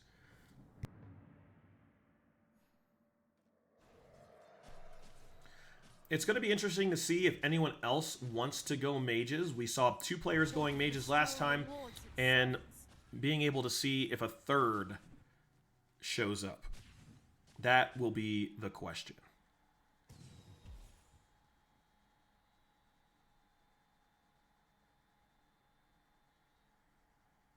Still would love to find... I'm going to assume that this might be either the Force Staff or an Aegis. Is the Aegis. Again, give yourself some insurance when you need points. And for Juxi to be 6 behind, just needs to cut into the lead somehow. Would love to cut into the lead completely, which would be beating by 6 spots. Level 2 Tux for Juxi. Level 2 Enchantress and Bat Rider for Obi. And that's different for Obi. Obi has been playing a lot of mages, as we saw, and there you saw Enchantress and Bat Rider. But now, back to Juxi. 2 Trolls. Level 2 Tusk. Going into the first round of PvP. Going up against Forhe. Forhe looks like he's got Ogre Magi, Shadow Demon, and IO. This should be a wipe for Tusk, because it appears to me that there won't be enough damage to really challenge the Tusk with the additional attack speed. And right now you can see Tusk is now moving on to Shadow Demon. Take Shadow Demon out. Is attacking the chicken. No escaping me. Another Walrus Punch. See you later. And Will bow to me. I'm so sorry that you're a chicken now, but you are now gone. Tusk does all the heavy lifting there, but that's why you want level 2 units early. It's just hard because there's just not a lot of damage to be done when Tusk also has the chainmail. So you're looking at 15 armor early game. Most of the units aren't even really able to do any damage to him. And he's got 2,800 health. And a snowsuit on. Looking mighty cute. M Blue, level 2 Razor, level 2 Ogre Magi for Forhe, level 2 Enchantress for New Tony, and a level 2 AM for Shirks. We still see only 2 Warriors here and 2 Trolls for Juxi. Would love to be able to get that third Warrior in there, because the second Warrior doesn't really do much. Goes ahead and puts that Shadow Demon in, and that will help to see our Anisix build her hype a little bit more. We're going to have Tusk versus Tusk, but one Tusk is level 2. He takes the Walrus Punch and doesn't waste his second Walrus Punch, but gets the second Walrus Punch onto Hobgin. And Hobgin's just hanging out, trying to fight against the Tusk, but Tusk just keeps uppercutting him. A third one! Booyah! Take that! Eat it! Tusk still alive, fighting against Enchantress. Enchantress is going to fall, and then we have a chicken. If you start singing, I'm going to puke. Another victory for early for Juxi. Oh, they're going to really. And he adds the Enchantress, does have now a level 2 Rasta, level 2 Drow for New Tony. We're going to have Savage bonus, Troll bonus, and Demon bonus. Level 2 Tusk for Shirks.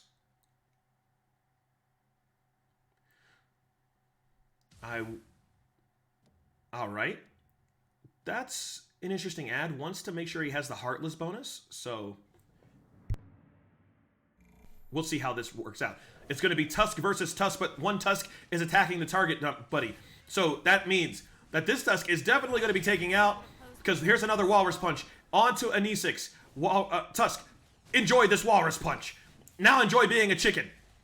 And without your Underlord, that's going to be it. Walrus Punch, and now we're going to come back down onto AM and Anti-Mage. See you later, buddy.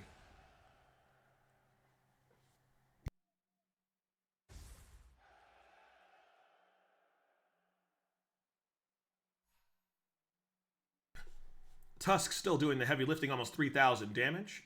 Lots of armor here.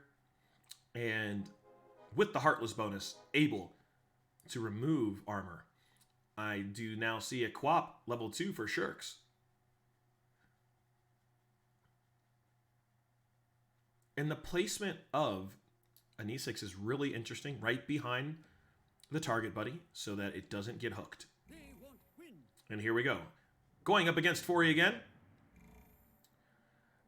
Here's the Pudge. And now it looks like Pudge will end up with that hook getting maybe Rasta. Does, but then Pudge is dead. Rasta in the middle of all the action, fighting against Ogre Magi. And he is the Lightning Bolt. And it looks like Rasta is going to fall, but Ogre Magi is going to fall with. There is the IO back there. Can he kill the IO before it disappears and comes back with a friend? Now, doesn't look like he did, because here comes Pudge right back into the action.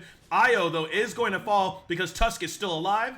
And now Tusk onto Anisix. Gonna go ahead and take them out, and Pudge is not going to be able to outlast all of the action left on board for Juxi. Another good victory, pushing the early streak. 100 health still, and economy still looking pretty good. Has 14 gold, can get into 20 if he really wants to, just depends on what's the strategy. We can see Wee Wee Wow right behind at 25 gold. Juxi's already on level 5. Wee Wee Wow is holding on level 4. And you can see here, Juxi doesn't want to be in on 20 gold. Happy to stay level 5 and 11. And we do see some mages here. This is going to be Juxi versus M Blue. M Blue said, I saw so many mages going on. I want a piece of it. Plasma Fuel goes off, but Tusk just shrugs it off. There's a chicken. Chicken gonna go ahead and get eaten, which was an Ogre Magi. There's the Waveform. Gonna go ahead and back. Shadow Demon's gonna go ahead and fight with the Morphling. And now Morphling is gone, but the Eidolon remains, and there will be nothing remaining, though, of M Blue. M Blue will fall here to the crew of Juxi.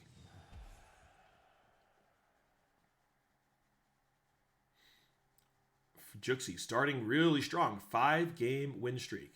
The player he needs to beat, Obi. Obi on 81 health. Level 4, only 11 gold. Juxi still trying to find some upgrades here. Would love to be able to get the upgrade on Witch Doctor. Level 2 Razor for Lambda Delta. Level 2 Warlock for Obi. Obi is not playing his same build now. Looks like he's off of the mages. Juxi and New Tony both streaking 100 health.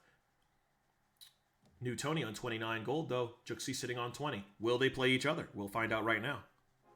It's going to be Lambda Delta versus Juxi. Lambda Delta was playing mages last time we checked, but it looks like it's just a level 2 Razor. He's got the frontline Treant Protector. Treant tanking all the damage. This is a beautiful situation. Plasma Field goes off, but there we go. Treant is down, and now Tusk still alive, and now onto the Hobgoblin. Goes and gets that Walrus punch off. Hobgoblin's gonna fall. Where is Tusk gonna go? Tusk is gonna go ahead and turn his attention over to Razor. Razor's now a chicken. Chicken getting cooked. See you later, chicken. Tusk on to the next one. Rasta turns the Tusk into a chicken really quick, but he's back for more. And there it is. A victory for Juxi. Not finished. Keeping his streak alive on 20 gold, level 5. Looking very good right now. And just splashing for the demon to be able to give that extra bit of hype to an E6. And now we're into our creep round. We see Chaotic Hunter times 4. 4/4 he shirks, New Tony, and Juxi. Burning down the house for Obi and Lambda Delta, and Chaotic Hunter for Wee Wee Wow. But Pyrotechnics for M Blue decided to go a little bit different. Let's check the scoreboard. 6-0, 6-0, both for Juxi and New Tony. Both are playing Heartless, but one's got Trolls and one has Warriors. We see Wee Wee Wow also making sure get rid of that armor by having the Heartless bonus. M Blue trying to get into Mages. Shirks on Assassins. Forhi, not really sure what's going on there. Not a lot of action, but does have level 2 Rasta and level 2 Bat Rider on the bench. Obi has Bat Rider, Ogre, Magi, and Enchantress, and then some mages on the bottom. It looks like he's trying to get into mages, but just hasn't seen anything. And then Lambda Delta, level 2 Razor, level 2 Rasta, has a level 2 Druid, and then also mages. So we've got 1, 2, 3 players in mages this time, so it does look like one more player has decided that they're not going to let Obi just be in mages by himself. Here we go. Helm of the Dying is going to get picked up. That's going to go on the Tusk because that's our DPS man. We do now have, this is a new addition with Brutes. We do have 2 Brutes now. We're going to have Lifestealer and we're going to have Axe on board. And whenever a Brute attacks an enemy, it does give that 15% damage debuff for 3 seconds. And then when the debuff is initially applies, it deals that 50% damage. So Brutes go around, smash people upside their dome, and give them that extra damage and make them not quite, not quite as much of a threat.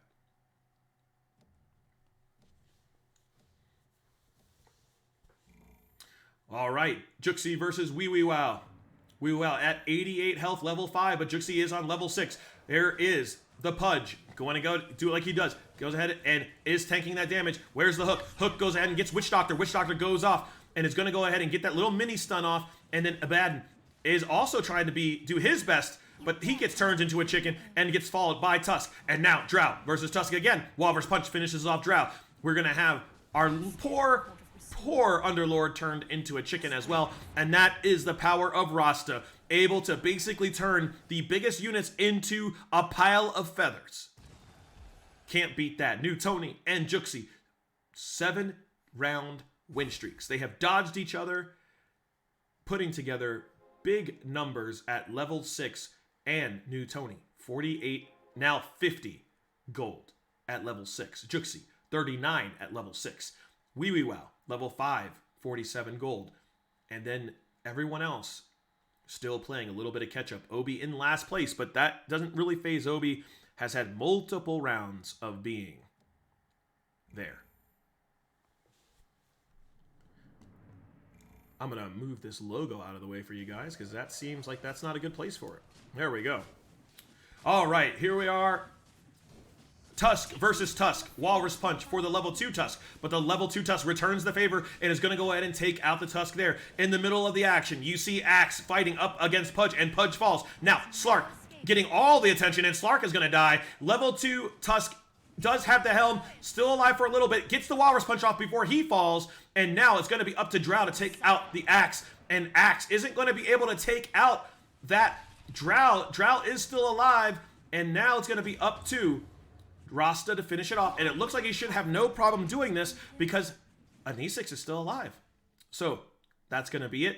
Chicken, otherwise known as Drow, will go ahead and fall after the helm wears off. And the completed win streak for Juxi. No better way to start your tournament round than 8 big victories. First place, 100 health, 51 gold, level 6. Juxi makes a level 2 Enchantress, puts that in. Now we're going to have the Savage bonus again. Level 2 Pudge for New Tony. We know how good Pudge is frontline. And now we're going to do a little bit of rearranging here. Witch Doctor in the back. We still have our favorite buddy protecting for Anisix. And now we're going to go against Obi. Obi looks like he has found his way back into his mage build. And they're going to go ahead and start targeting the target bunny. Or target buddy. It's on the right-hand side. You see Tusk versus Enchantress. Would love to get this Enchantress out before it gets any kind of healing done. Does that. Goes ahead. Is now going to be able to try to take out that Morphling before Waveform goes out, but doesn't. So now Tusk is right on to Hobgin. Can he take out Hobgin and have the Underlord control? But Laguna Blade does shoot Anisix right in her face, but Anisix doesn't die. There's the healing, and now everybody is on to the Crystal Maiden, and Crystal Maiden will not survive that kind of beatdown. Juxi, still undefeated, takes down Obi. Obi at 46. And now back up. Was at 58 gold, now at 48. Oh, pushing up to level 7. CM level 2 for Obi. And this is where Juxi really is trying to make a move. Says, I'm at 100 health. I've got the gold. Let's get into level 7. Let's get this streak pushing it. Get back up to 50 gold. And really just take control of this game. IO added. Level 2 Razor for Lambda Delta. And it's going to be Target Buddy versus Target Buddy.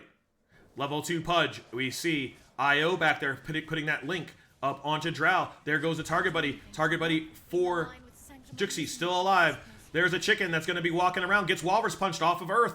Oh, the level 2 Tusk for Juxi falls. There we are. Pudge still holding it down for everybody. Goes ahead and hooks the Shadow Demon. Shadow Demon's going to end up probably dying here, but he is actually still alive. Gets the healing going on. Shadow Demon holding his own. Pudge is going to fall, but there goes Shadow Demon. Now IO. Can he kill the IO before it teleports out? Does. There goes Slardar. Slardar is down. Enchantress falls. Now we're going to see Rasta turns it into a chicken. Drow still alive. Drow gets turned into a chicken again. Unfortunately, that's going to be the end of Drow, but does have the helm. Now, we're going to see Anisix isn't going to be able to hold this down. Can he kill the Enchantress? It should be able to do this, and does. Being able to have that level 7 for Juxi comes in the exact plan. Came to fruition there. Juxi wanted to push it. Picks up Sharp Pain, also now has level 2 Lifestealer. Wanted to push it, spend some of that gold to get into level 7 to keep the streak going, and that is exactly what happened there. Great, great strategy from Juxi, because if he wasn't on level 7, almost certainly would have lost that round.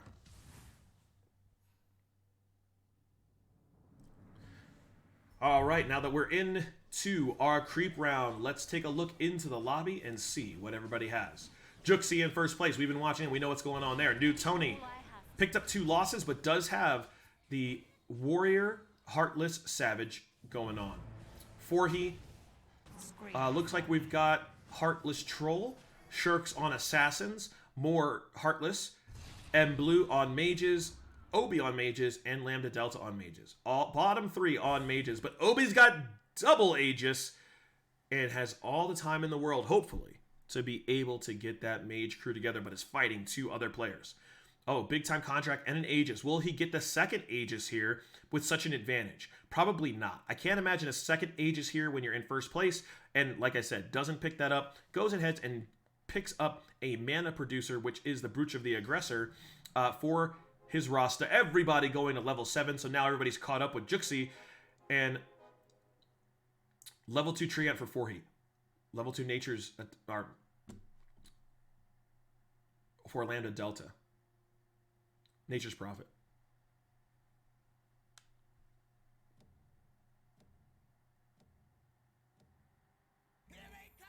All right, wee wow, sitting on 70 health, 50 gold, and he's got the back line. Arc Wardens, are they equipped with anything? They are not. They do have the negative armor. Level 2 Tusk does get melted, but the helm is going to keep him around for a little bit. I couldn't see who that was. Oh, Lifestealer from the other side that had a Mask of Madness on it gets taken down. So now Treant is going to be able to hold the fort. Treant, being the tank that he is, does go ahead and get you know, hold it for a little bit longer, even though there is one more Walrus Punch that goes off onto Shadow Demon because of the Helm. We have Rasta trying to fight everybody down, but it looks like without being able to kill those Arc Wardens back line, Juxi is going to take his first loss. 6 health lost here. The power of Arc Warden shown again, even without any kind of item. M Blue picks up CM level 2, Ogre Magi level 2 for Lambda Delta, Puck level 2 for Obi, Slark level 2 for Forhi, level 2 Lena for M Blue.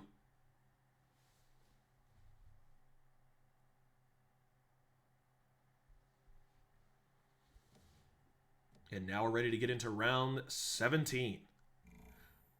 It's going to be Obi. It's going to be Juxi. Obi is playing the mages, and Juxi handled him last time. Will he be able to do it again? Level 2 Ogre Magi versus the Tusk. There's the Walrus Punch. Goes off. Gets one Walrus Punch. Is he going to be able to get the second Walrus Punch? Does get the second Walrus Punches off. And now is got the healing going on. Is going to be able to get a third one off. That's very nice. But Ogre Magi is still there holding the fort. And backline, you see that there was a link for IO. I think he ended up getting that off and will be able to come back here shortly. There is the Laguna Blade that's going to go ahead and hit and kill Rasta.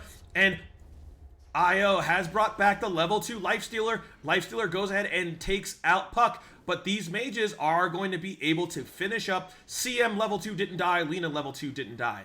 That is a recipe for failure if you're Juxi. Level 8 for Shirks now. Said, it's not worth staying at 50. Need to push the advantage. Obi at level 8, and so is Juxi. Both. New Tony at 90 health, 60 gold. Will he make the push to level 8? Juxi is looking for anything right now. Does have 3 Savages. Level 8 for New Tony, level 8 for M Blue, and Lambda Delta. And New Tony has 49 gold. Not sure if he can sell one more in order to stay under 50, but being on pace to be at level 8 is great. M Blue now, level 2 Morphling. Juxi versus Lambda Delta. Level 8 versus level 8, but Lambda Delta's at 29 health. Here we go. Treant Protector in the middle of all the action. Go ahead and trying to fight heads up onto the Tusk. We see the Plasma Field goes off. Takes a lot of the life away from Juxi's crew, but Bristleback still alive and still going. There's the Illuminate, which goes ahead and takes most of Juxi's army down. But Tusk still alive because of the Helm. Gets off the Walrus Punch, but it's not going to be enough. Wait. Oh, I was going to say, did the IO disappear? He did, but he disappeared because he died. Mages, all of them, look like they're making the turn. Obi in last place at 17 health. That's not good for Obi. Would hate to put up 2 wins and then a big fat 0 and let everybody back in. Juxi would love nothing more to see that. He is at level 8, 80 gold, or excuse me, level 8, 80 health, 53 gold. Oh, Juxi's going to be going up against another mage deck. Will he fare any better?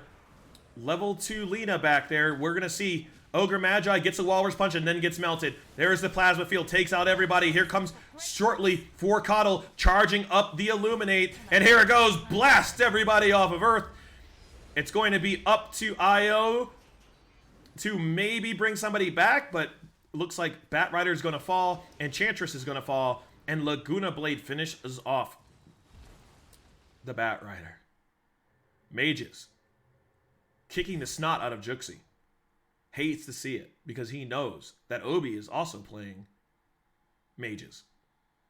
Obi at 10 health. Gets Let's Go Crazy. Enthrall, both for Juxi and Shirks.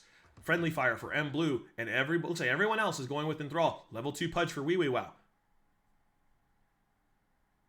This is a pretty hodgepodge group of crew for Juxi here. No Warriors, does have an Aegis. Forhi finally makes it up to level 8. And here come the Bears. We're going to have that heads up. Shouldn't be a problem here. New Tony in first place at 90 health. On the Warrior build with Heartless, Savage, Druids, and Scaled. One has it all. Shirks Assassin, Warrior, and Heartless build. Dawning of Ristal is not... Well, no, he's playing... Yeah, definitely don't want that. Your whole army heals. You don't want to do that. Again, 4 heat playing Warriors. We look down a little bit. We're going to see Wee Wee Wow into some kind of... looks like some kind of Druid Warrior-ish build. Mages. And the 3 mages, even though they're all at the bottom, they all have found a way to put together a pretty respectable lineup. For Juxi, now we'll have the level 2 Lone Druid. New Tony, up to level 9. Same thing for Juxi and Shirks. Lambda Delta and Obi, also level 9. And then we do have 3 other players at level 8. And I see a Lich on the other side.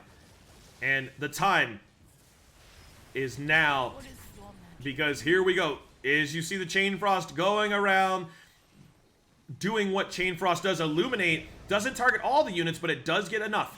And Tusk comes back with IO. There's the Chain Frost continuing to go. Now, Tidehunter fighting with Puck up in the corner, takes out Puck. Tidehunter continuing to move.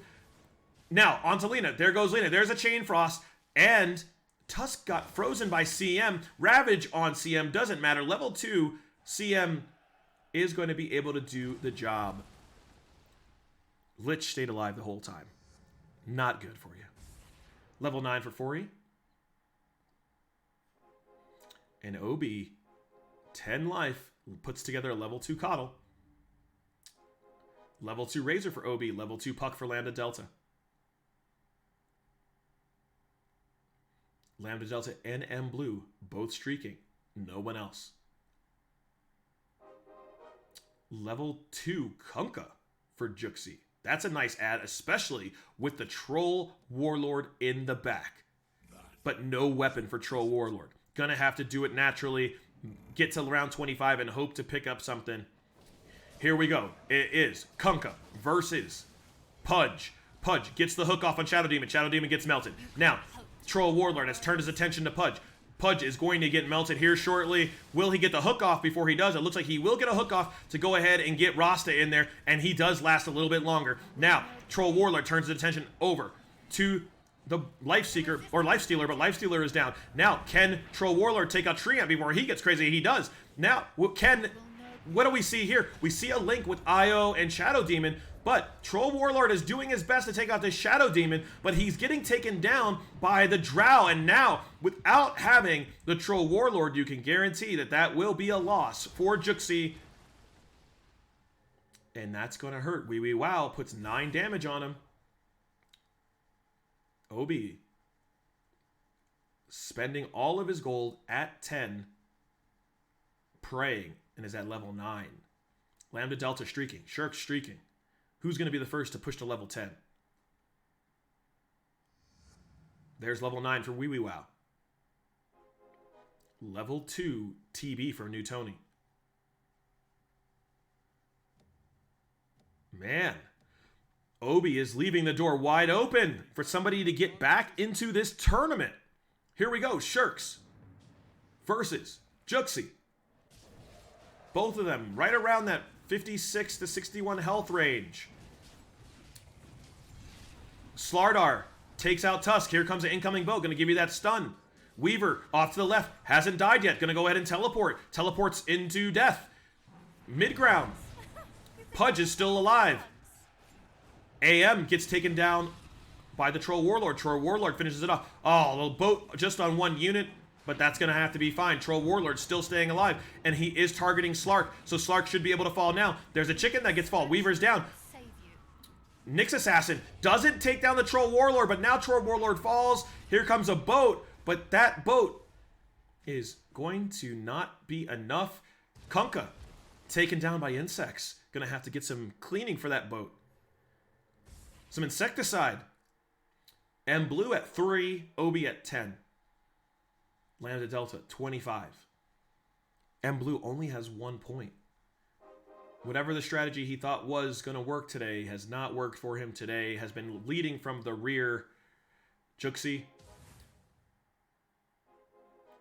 Level 2 Bristleback. Level 2 Treant for Wee Wee Wow. Level 2 Coddle for Emblue. Emblue's got to do something here. Has to be able to turn it all around now to go from 3 health with no gold. And here it is. He is mages, and we saw that Juxi didn't really like the mage decks, but if he can get this boat off and maybe get everybody stunned before that level 2 Coddle gets the Illuminate off, but here it comes, there's the Illuminate, took out almost all the health of everyone. There goes Troll Warlord, there goes your Underlord. Waveform will take those guys out, and now it did look like Io brought Troll Warlord back, but it's not going to be enough. Io's going to die, does have the helm on it, but that won't be enough. Here's an Illuminate, and here comes some bombs. Obi knocked out in 8th place. Unbelievable. Obi went first place, and now 0. 16 points. Opening the door for Juxi.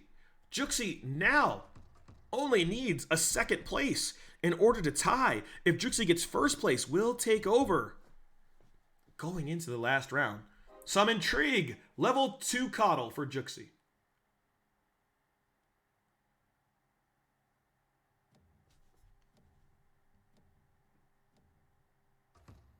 Wait, that's not a Coddle. That's a level 2 Lone Druid. I was going to say, wait, what the hell?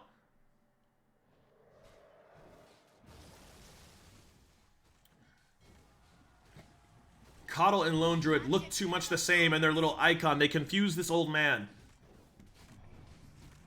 Blue, Lambda Delta, both sub 10 health.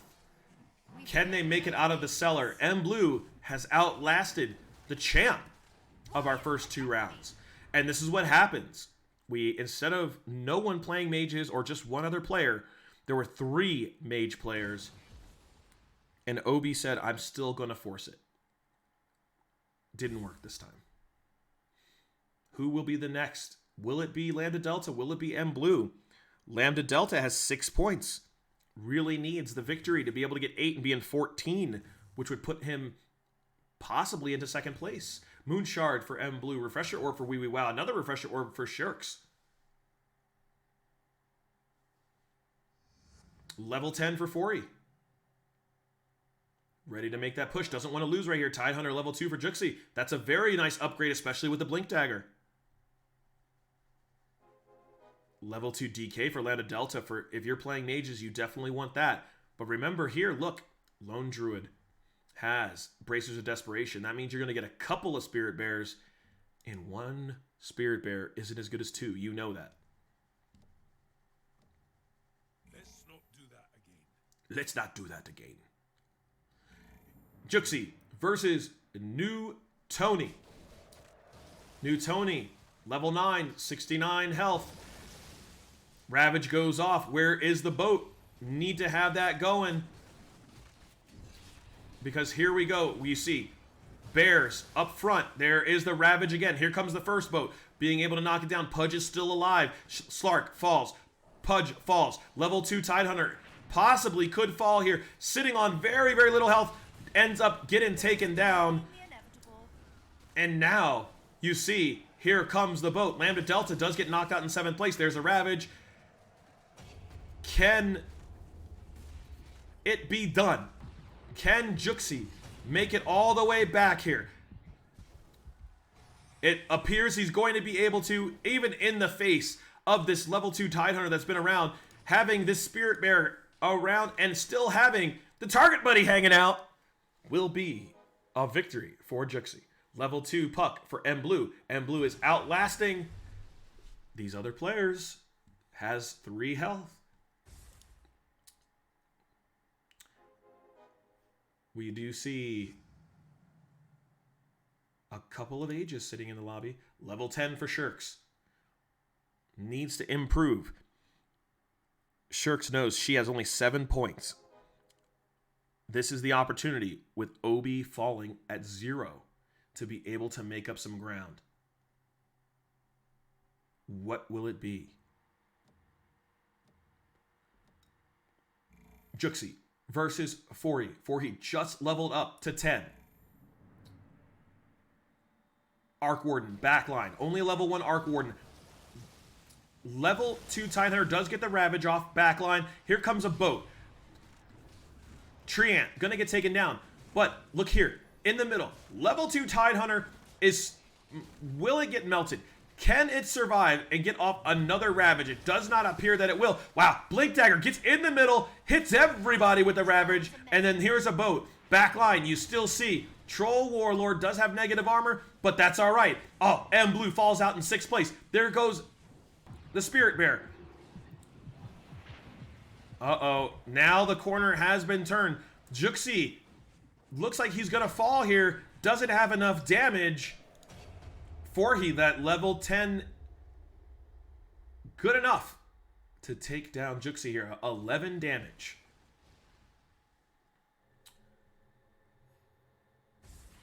We're going to sort in this lobby again. New Tony, who came into the round with only 4 points, looking to make a move.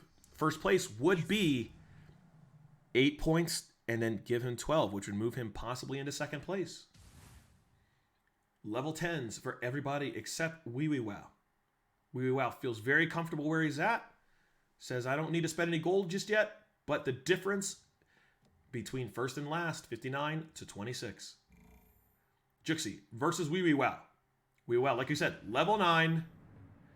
We see Warriors level 3 IO.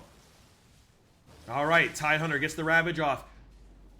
The Cube is going to keep everybody hanging out, but here's the heal. Another Ravage before he dies, but can the Treant end up getting killed? He doesn't. There goes Kunkka. Treant gets turned into a chicken and gets taken down, and the Blink Dagger does put the Tidehunter onto this under... Oh, but the... Wow, before the actual Ravage could goes off, ends up getting hooked over to the side, and look at this. Level 3 Lone Druid able to finish it all off for Juxi. New Tony, 21 damage. Wee Wee Wow took 22. Juxi went and just smashed 2 different players.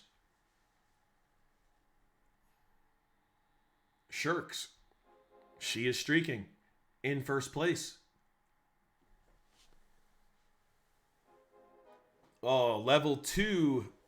Oh, 2 level 2 Arc Wardens for Wee Wee Wow and Fori. I think that's a level 2 Dazzle. I'm pretty sure. All right. Anybody's game now. Juxi, middle of the pack, going up against the 1st place Shirks. Can Shirks continue her streak? Looks like a level 3 AM back there. That's going to go ahead and jump in right onto Troll Warlord. Chunking Troll Warlord. The only thing is that Troll Warlord doesn't have any mana, so the mana burn isn't going to matter. But he's getting jumped by Slark and AM. AM hasn't taken any damage. There goes the Troll Warlord. Oh, Spirit Bear gets hooked. So now AM got jumped. Tidehunter is backline fighting against Slark. Slark is no match for Lone Druid and for Tidehunter. Tidehunter's going to go ahead and walk over to Broodmother and ends up blinking away, but that's okay. Goes ahead, gets through the spider web, drops the Ravage, and that, after dropping the Ravage, will also go ahead and drop on to Shirks, who had a nice streak, but it's going to take 18 damage. Juxi's on the other side is fighting against Forhi and does 10 damage there. Maybe Juxi does have the best crew right now. Has been going around smashing 2 players each round. And now New Tony in 1st place. A Demon's Revenge for Forhi. Also, Wee Wee Wow. Sympathy Pains for Juxi. And also a level 2 Arc Warden. Heavy Wounds for Shirks and Sympathy Pains for New Tony. This is going to be such a big creep round. I'm going to stay here on the creep round because if he can get a Daedalus or something like that for his Arc Warden, it's going to increase that damage input an unreal number. Same, actually, any weapon could put that weapon on the Troll Warlord as well. But look, Arc Warden is doing about 5,000 damage now with no weapon. So imagine the kind of hell it will unleash if it can get a big weapon. Let's find out what it's going to be. Everybody wins that round.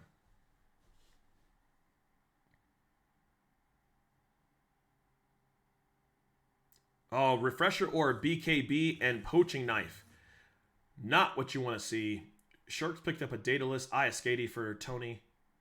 What's it going to be? Is it going to be Refresher Orb? Yeah, Refresher Orb so we can get multiple boats going. Level 2 Alchemist for Shirks.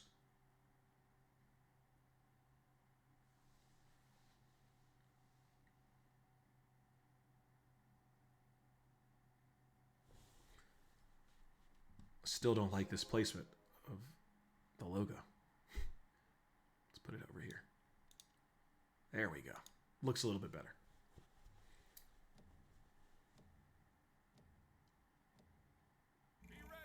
All right, new Tony, who's in first place. Juxi.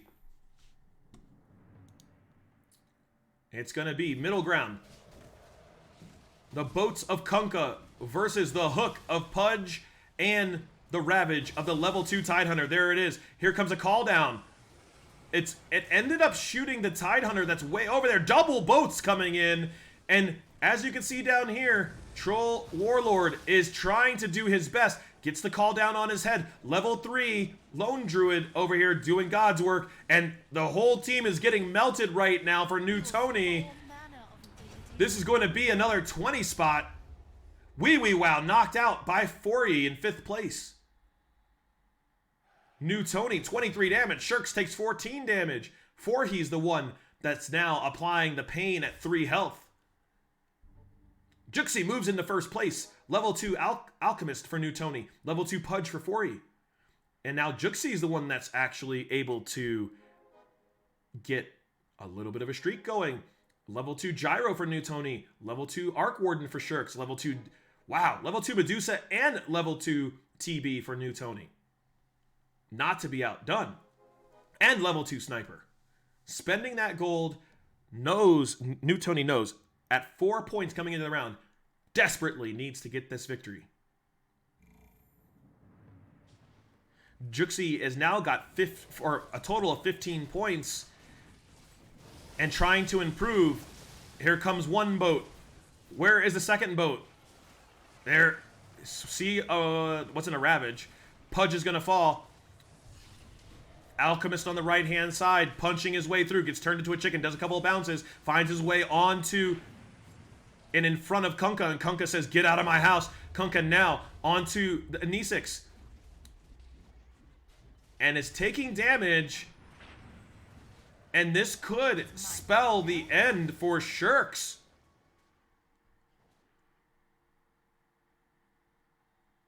My. How much damage will it be? 15! Not enough to kill Shirks. 2 health left.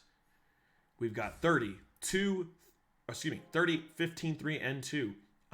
Shirks picking up a Dazzle. Let's take a look real fast. I keep calling it Dazzle, but maybe it's not. Is that Slark? Level 2 Slark. Also level 2 Sand King.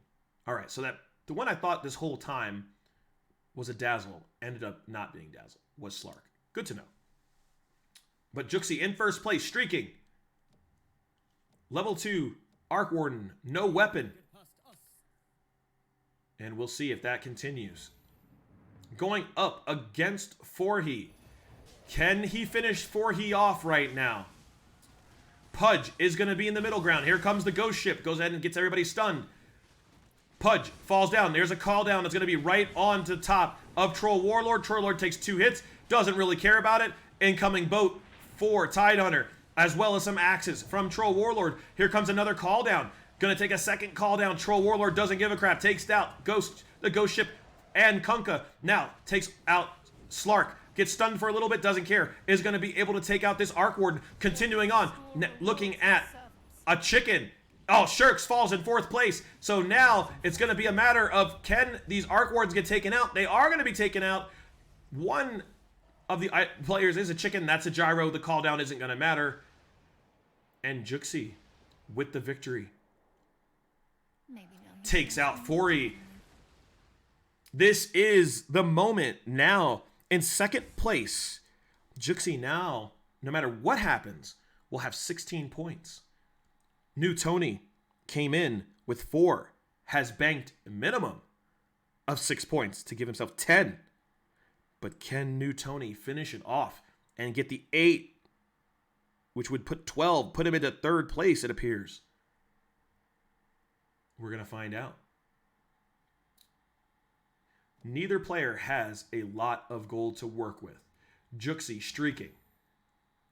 Can he put the hammer onto New Tony before New Tony is able to get back? Level 2 Gyro sitting in the back corner with the Shaman. Incoming boat. There is no Static Storm yet. And here it comes. There's a Static Storm and then a boat on top of it.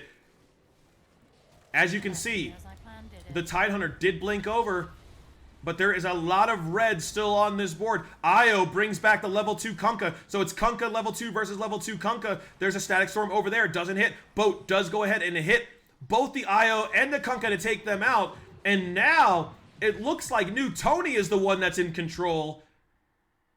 What's this, 20 hit? Is this a 20 spot? 17.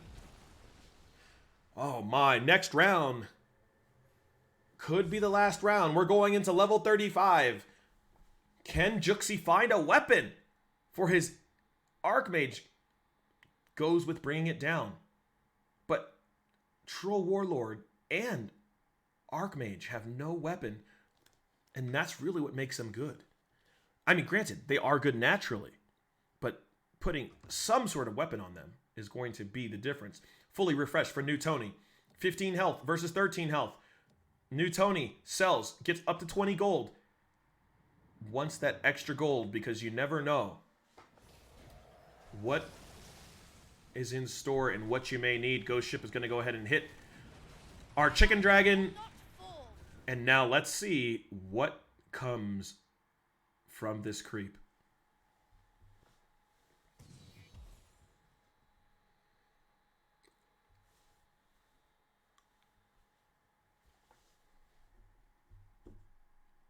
Oh, there we go. Daedalus onto the Arc Warden. Would say that you really can't ask for much more, but Juxi has 16 gold, now has 22 gold, has 2 Troll Warlords, trying to find a third.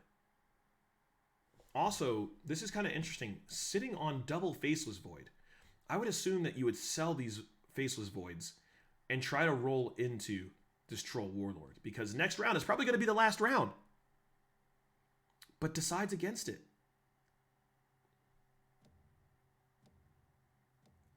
Will he regret it? We're going to find out right now. It's 1v1 time. One player is going to get those 8 big points. The other player, 6.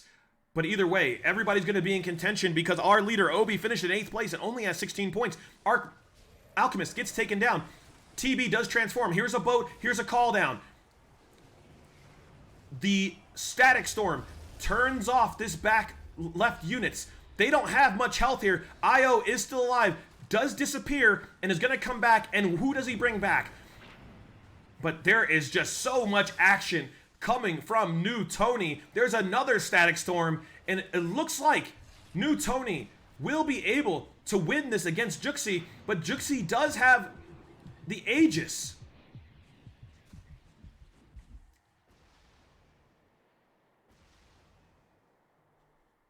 Wow, brought back an Arc Warden with the Enthrall.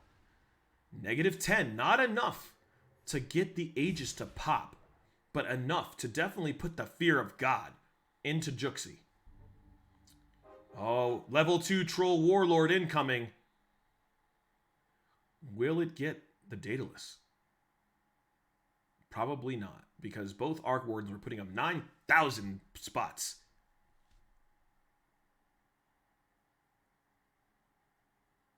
Still holding on to these Faceless Voids. Not sure why. All right. New Tony's going to have to beat Juxi twice. Let's see if he can get the first one now. Here we go. Middle, we've got Kunkka versus Kunkka. There's a Ravage from the level 2 Tidehunter on the side of New Tony. New Tony's boat comes in, gets everybody down, but here comes the boat from Juxi. We do see the Tombstone doing a little bit of work, but the Tombstone is about to fall, and it's looking pretty good right now for our guy Juxi. Here comes the boat, but level 2 Medusa is trying to hold it down. There's the Ravage. Level 2 Dusa now falls, but there's not much health left over here. Here is the Lone Druid, level 3. Bear falls, but there's another bear over here. Gyro is going to do its best. It's going to be able to live. Here's the call down coming in, and that's going to make Juxi use his Aegis. 5-game win streak for New Tony. Level 38.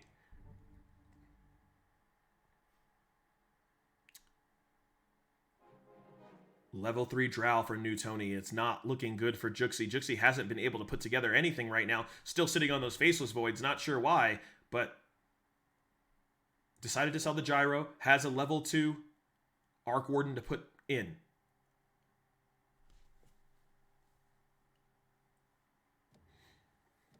We're going to see if this makes any difference. New Tony trying to finish it up, trying to get these points.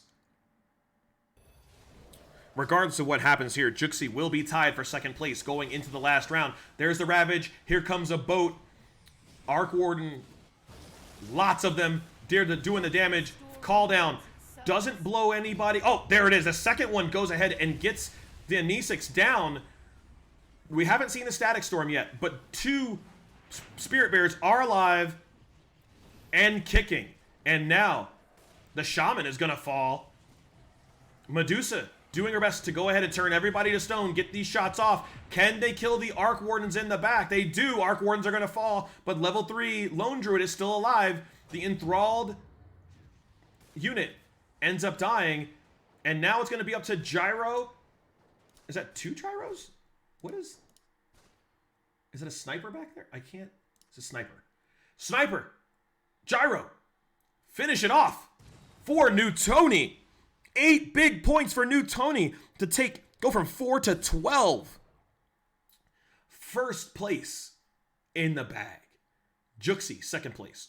Forhi in third. Shirks in fourth. And then Wee Wee Wow, M Blue, Lambda Delta, and then our leader, Obi. 2 first places. And then an 8th to open the door for everybody going into the last round.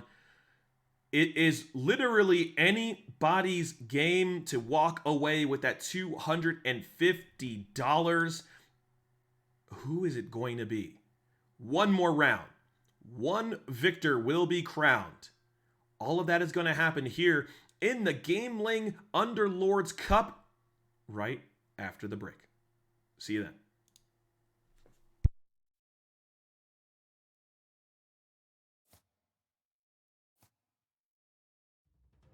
I'm sure we can work something out.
Can I tell you a secret? We're gonna win. We are back. This is the final round. One player is going to walk away with $250. Who's it going to be? Will it be Obi? Has 16 points. Juxi also has 16 points. And New Tone came through with 12. Still, anybody can do it. We're ready to get in. Let's go. And we're going to start. Let's start with New Tony.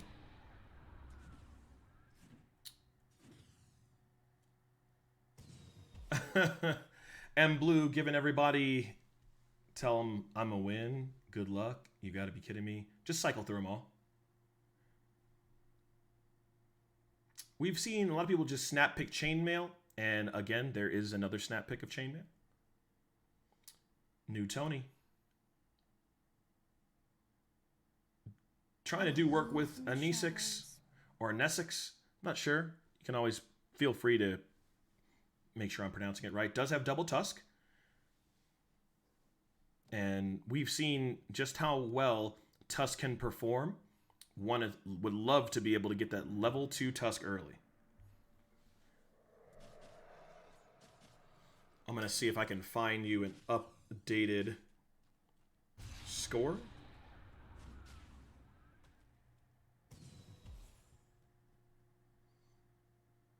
And looks like I do have an updated score. So we're going to have Juxi and Obi tied at 16. Tiebreaker goes to total rounds 1, which would currently be Juxi. Third place, New Tony. New Tony has 12 points, 41 rounds won. Tied with Forhi. Forhi has 12 points. So, again, this is literally anybody can do it. So, this is going to go to 16. Forhi, again, has 12. New Tony has 12. Wee Wee Wow. Actually, let's see. Shirks has 11.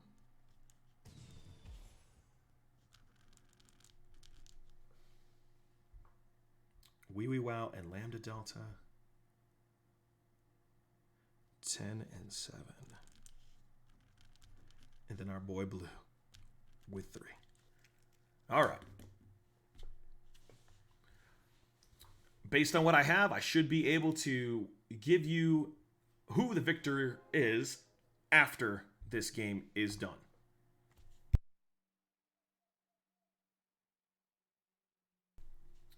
Target Buddy. Excellent addition. We've seen how strong it can be. And New Tony. Maybe getting into mages here. Has the Ogre Magi, has the Razor, has the Morphling. Morphling has the, what is this, Murdery? Gong? Whatever it's called. Sorry, some of the new items, I know it's a celebratory murder gong. I called it Murdery Gong. That's not the name.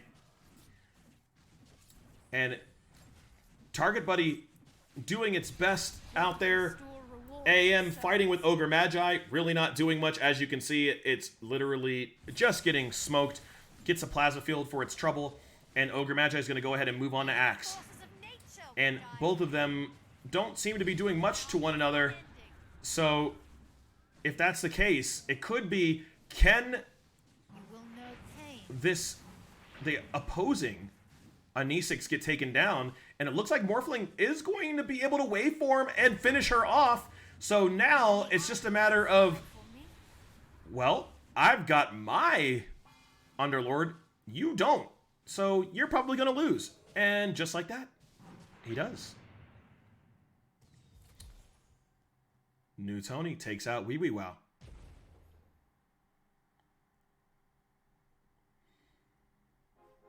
Round 5, Sharks picks up level 2 Drow, level 2 Warlock for Wee Wee Wow, level 2 Bounty Hunter for Obi, and 2 level 2 Tusks for New Tony and Lambda Delta.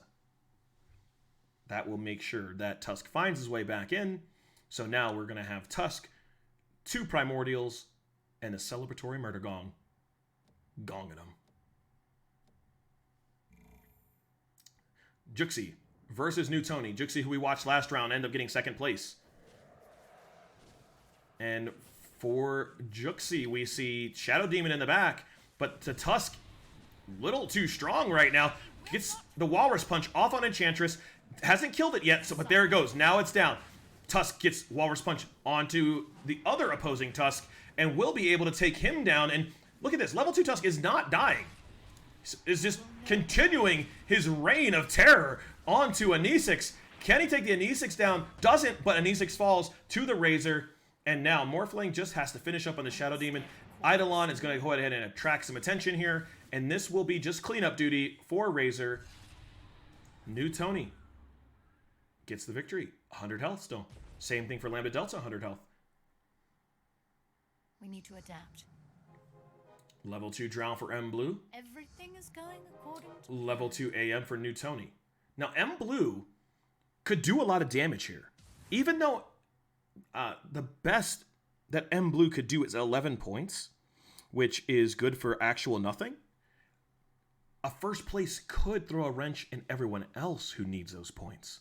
So M Blue still could control a lot here. And now we're going to have New Tony versus Obi. And incoming Tusk going to go ahead and start attacking the barricade. Back line. You see AM and Morphling taking out the Bounty Hunter. Turns his attention to the Enchantress. Waveform goes ahead and goes through Enchantress. AM mana birding the hell out of Enchantress. Still alive. Going to go ahead and teleport over. Takes out Hobgon. And that's going to be it. New Tony doing everything you want to be doing when you need a victory.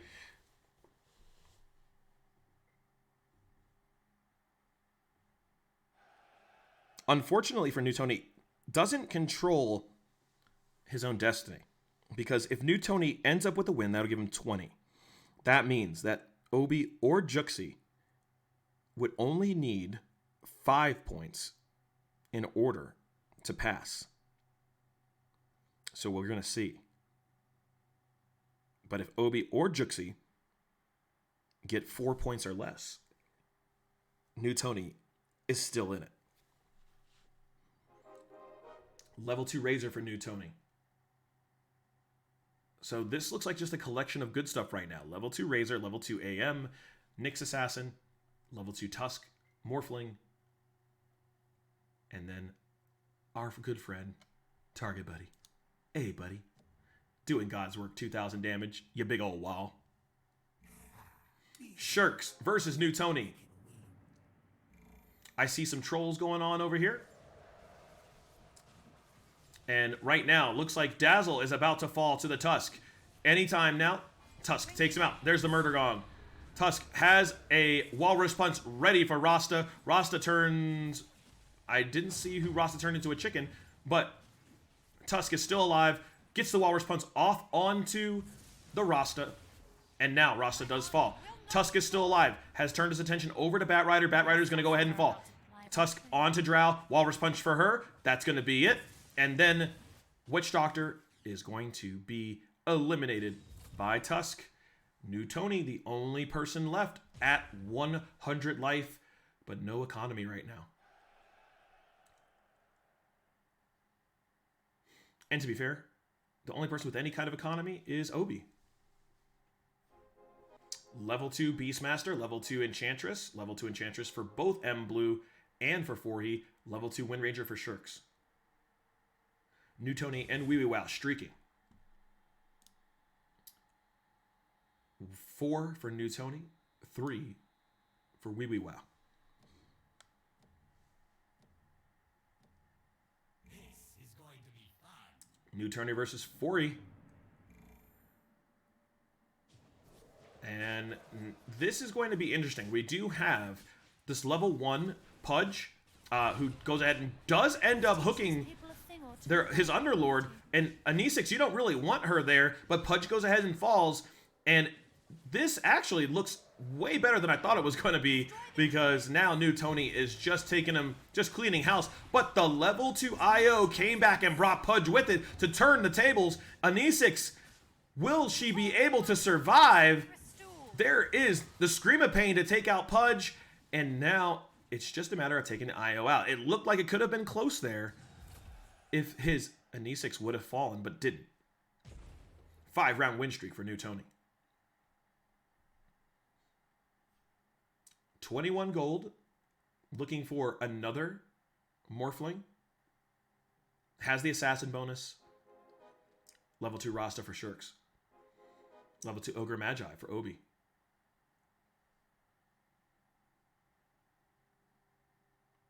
And this is really, really stressful for New Tony, who has to hope that Obi stays in last place, who has to hope that Juxi doesn't get on a streak, because those are the players that are between him and that $250 first place. AM takes out Sniper in the back. AM and now teleported in the middle. Is looking at Hobgen. Will go ahead and burn some of the height, but isn't going to matter. It looks like got to be able to take out this Beastmaster, and does. There's 2 units left, and what is it going to be? Oh, doesn't end up taking out the Weaver, so the Weaver does end up staying around, and it's going to be enough so that the Hobgen should be able to take out with a cannon. Takes out an E6. First loss for New Tony, but only 1 life lost. So, you know, if you're going to lose, that's not too bad. Is going to need some upgrades on these Assassins. Only level 1 Morphling and level 1 Quap. And Wee Wow and Forhe with the draw. No streaks for either of you guys. Into level 10, we'll go ahead and take a quick look. Chaotic Hunter for Juxi, Shirks, and Forhe. Burning down the house for Obi. Chaotic Hunter, level 2 Tusk, and level 2 Weaver for Juxi. Chaotic Hunter for Wee Wee Wow, burning down the house, both for Lambda Delta and M Blue. Level 2 Axe for Wee Wee Wow. And let's take a look in here. We see 1 Aegis for Lambda Delta. We don't see any mage players right now.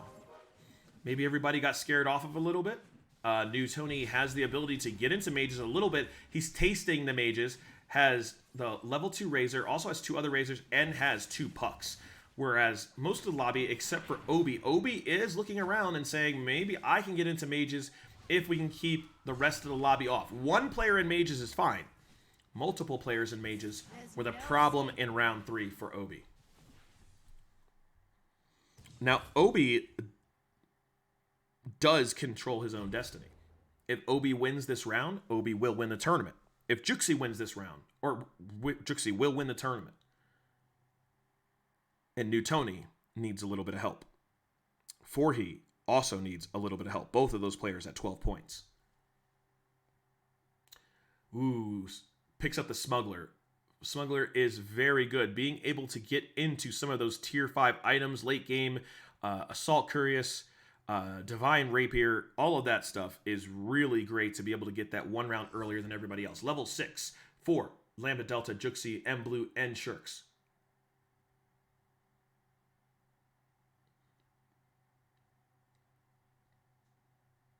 Did pick up the level 2 Morphling. Now, just looking to maybe get into Mage Assassin, possibly. All right, New Tony versus Forhe. This is one of the players that New Tony needs to be able to beat. Level 2 Slark in the middle. Slark turning his attention to target buddy. Razor, Tusk, both fighting this Slark, and it looks like Slark is going to end up falling without taking anybody with him because there's a Walrus Punch that finishes it off. Now, incoming Tusk. Pudge still alive. You heard the scream of pain. Wow, Razor gets hooked and then immediately plasma fields all of New Tony's opponent's units, but the level 2 Enchantress and a level 2 Io, too much. New Tony falls to Forhe. New Tony still sitting at 92 health, 33 gold.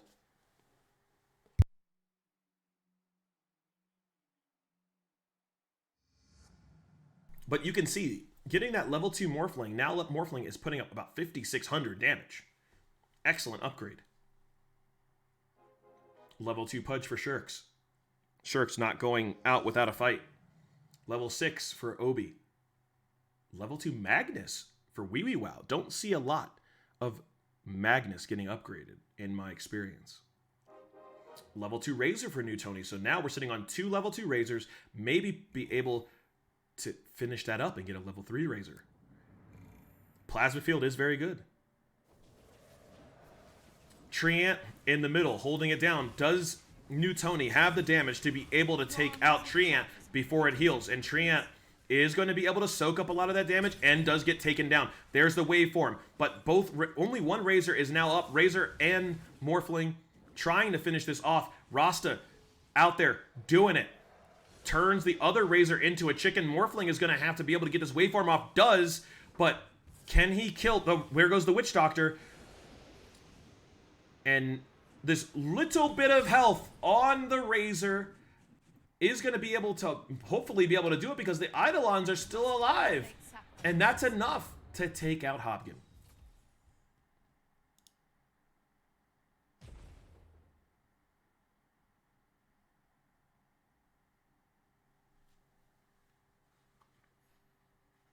Round 13 incoming, our last rounds. You're going to be able to experience that Forhi with the level 2 Pudge, level 2 Razor for Obi, level 2 Enchantress for Wee Wee Wow and for Juxi.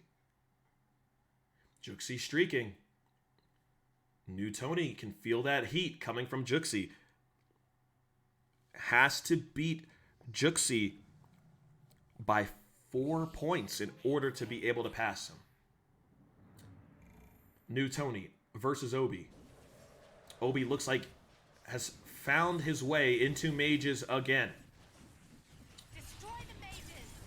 Target dummy doing its best. Razor is not going to be able to get off that second plasma field, and the level 2 Treant is still alive, and it is in attacking on the back line on Eidolons. Takes out the Eidolon, still alive. Now attacking onto Anisix, and is going to take out the Anisix, and that is going to be it for New Tony here. That's going to be probably 8 damage. Yep, 8 damage. New Tony doesn't want to let this slip away. Has the opportunity to cash this tournament if he can find a way to put together some sort of halfway decent crew here. M Blue with the level 2 Dazzle. Forhi is streaking. Forhi is the other player with 12 points who needs a victory and some help in order to get into first place, but still would love to cash. This is M Blue versus New Tony. We talked about this. M Blue, even though has no chance of winning this tournament, can still play spoiler. There is this level 2 Treant going up against the Quap. Continuing to fight. There's the plasma field. There's a Walrus Punch. But Treant still alive. Takes out Quap. Turns his attention over to Tusk. Gets a Walrus Punch for his duty. Walrus punched Tusk. Or the Tusk that Walrus Punch turned into a chicken and ends up dying. Razor getting fired on now. Turn into a chicken, and that's going to be it there. Can this other Razor stay around? Is turned into a chicken, but is staying around. Will be able to, turn back in and will be able to get the, no, does not get the plasma field off. And because of that, you're going to see the Dazzle go to work. I'll see you live. You must be cheating. It's the only logical explanation. For New Tony to lose to someone with no chance, that does hurt. That's the spoiler we talked about. 80 health, 40 gold. Level 6. Looks like everybody is level 6 now. And New Tony is still leading the way at 80 health. Sharp Pain for both New Tony and Juxi. Shirks with a level 3 Rasta. Level 2 Bounty Hunter for Lambda Delta.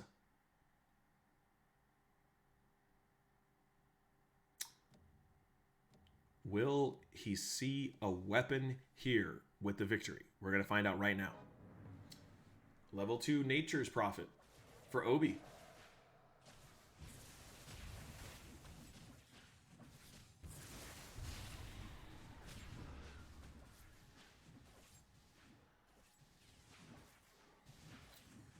should be able to finish these off with no problem.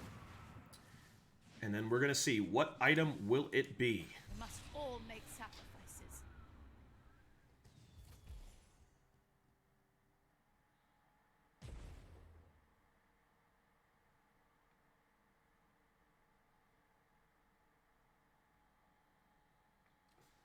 Assassin's Veil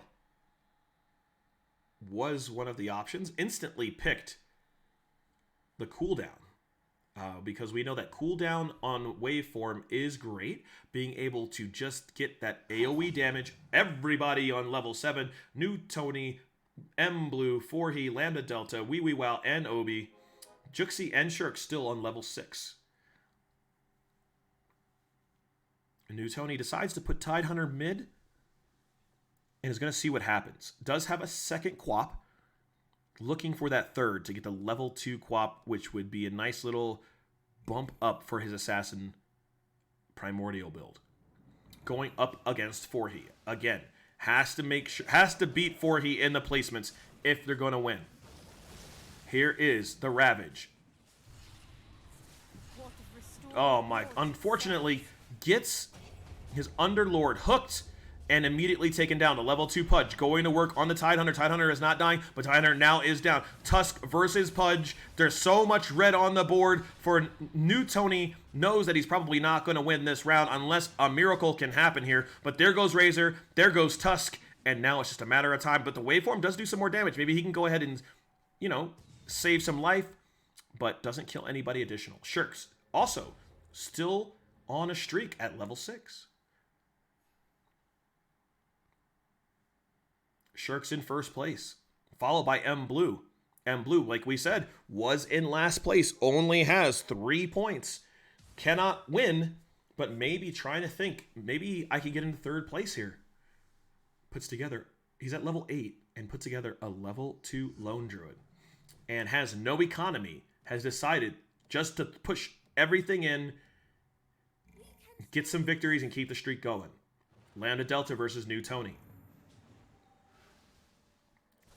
Oh, here come the Scrappies. Back line, you see 2 bounty hunters doing a lot of work. One bounty hunter attacking Pudge. The other bounty hunter actually ends up getting killed there. Was trying to attack Anisix and it didn't work, but there's really not much going on. A level 2 sniper will be able to go ahead and finish off this Morphling, and then the Assassinate should be able to finish up the Anisix. But ends up getting taken down. Nope, stays alive. Enough to get the extra points.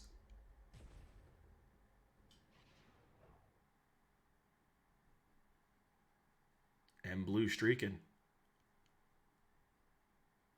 New Tony. 65, level 7, 51 gold.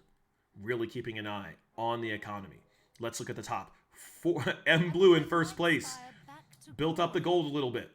Forhe, second place, 72 life. And then Juxi.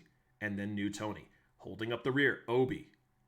Obi doesn't want to let it all end like this. To finish first and first. Have 16 points.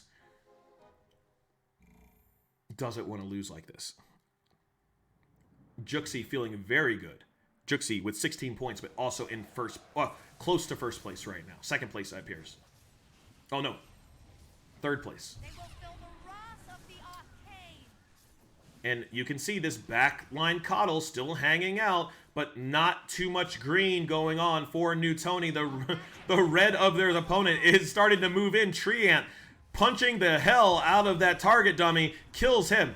And now is going to be able to smoke this Razor. There's no way a Razor going to be able to stand up to a level 3 Treant. The Eidolon falls, Coddle falls, and then so does Anisix. Lots of damage here. 15 damage to New Tony from Wee Wee Wow, but New Tony does put together a level 2 Puck. Level 8 for Obi. Level 3 Axe for Wee Wee Wow, and a level 2 Drow. M Blue streaking still. Level 2. Clockwork for Lambda Delta. Level 2. Treant for Obi. Level 2 Pudge for M Blue. M Blue said, I'm just going to win this one. I might have sucked for 3 rounds. But I'm going to win this one.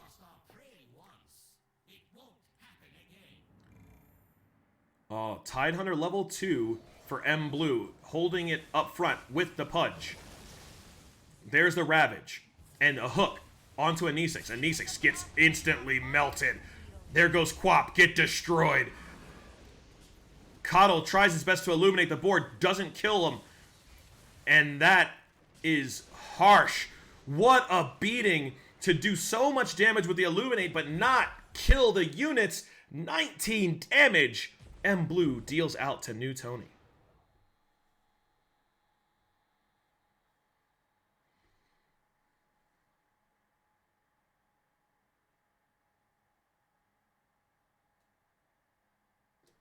All quiet here because New Tony knows. Sitting at 31 health. Lambda Delta at 31 health. Obi at 13. Can feel it slipping away right now. Enthrall for Juxi, Shirks, and New Tony. Let's go crazy for Lambda Delta. Friendly Fire for Obi. Demonic Golem for Wee Wee Wow. New Tony needs 3 more Razor to be able to get that level 3 Razor going.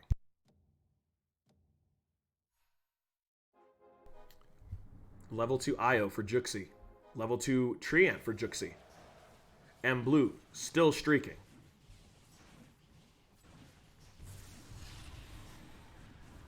New Tony has picked up the AM, and we know and we've seen how much damage an AM can do. If you can find a weapon, will he be able to find a weapon right now and turn the corner and save his tournament? Oh no, isn't going to be able to beat the goal or the... No! No! Potato stays around with 639 health. Oh, but there's a Mask of Madness and the Skull Basher. Skull Basher instantly goes on to the Arc Warden.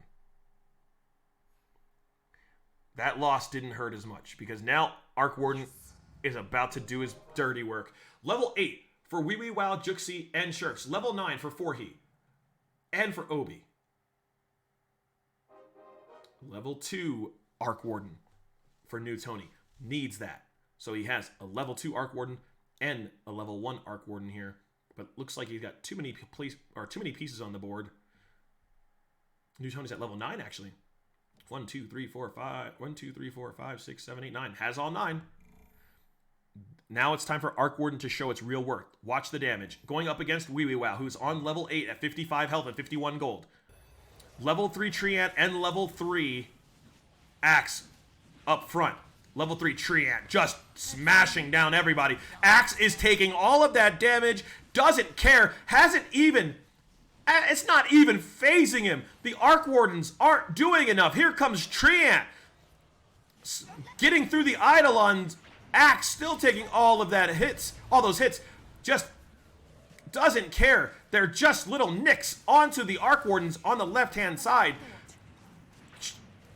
Getting through those. Finishes that off. Eidolon getting finished off. There's an Illuminate. Still, Axe alive. Treant alive. They're just too big. They're too beefy. Too much armor. Can't get through it. Another Illuminate isn't going to do it. This is going to be a load of damage coming to New Tony. Oh my, New Tony takes 14. Sitting on 17 health, and now Wee Wee Wow. Streaking. M Blue still streaking.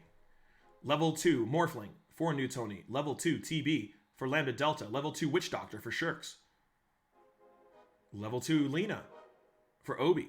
Putting together those mages. Level 2 Arc Warden for New Tony. Level 2 Alchemist for Shirks. I don't think it's possible that he has enough time to put a level 3 Arc Warden together, but you never know.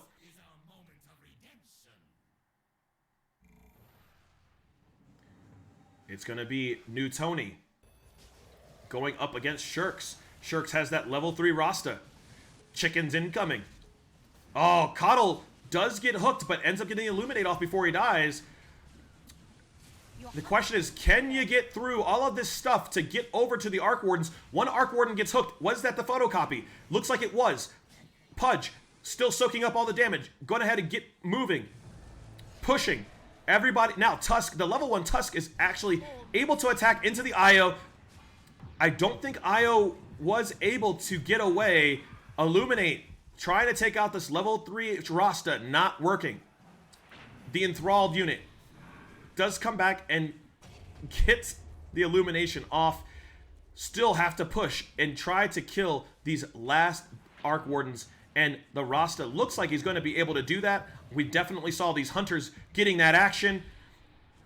And New Tony staying alive, trying to keep them raised. And that is going to be 9 more life lost by New Tony. And Blue still streaking. That's my boy Blue. Level 2 Coddle for New Tony. Level 2 Weaver. Level 2 Nyx Assassin. But is it enough? There's a DK. Found a little bit more to help tank a little bit, because right now he's got these 2 level 2 Arc Wardens back there. Level 2 Slardar for Juxi. And here we go. New Tony versus Juxi. Juxi at 22. New Tony at 8. New Tony does not have an Aegis. So a loss could be the end of the road. Treant gets taken down. Slark trying to make his move. There's the Illuminate. Takes a lot of damage. Kunkka has not seen the boat. Gets Walrus punched off Earth. Slark is now down. There goes the Tusk. Also going to be down. Does have a helm. Isn't going to matter. There's a level 3 Io. Gets the Illumination off. Level 3 Io is going to get taken down. This is going to be such a beating. New Tony putting that work in. Obi knocked out in 8th place. Obi goes first, 8th for 16th place, and is not going to win this tournament because Juxi will have 1 more point. Even though Juxi sitting on 2 health, is guaranteed to get at least 1, which will put him ahead of Obi. Step 1 for New Tony, Shirks, and Forhi. Obi, first, last.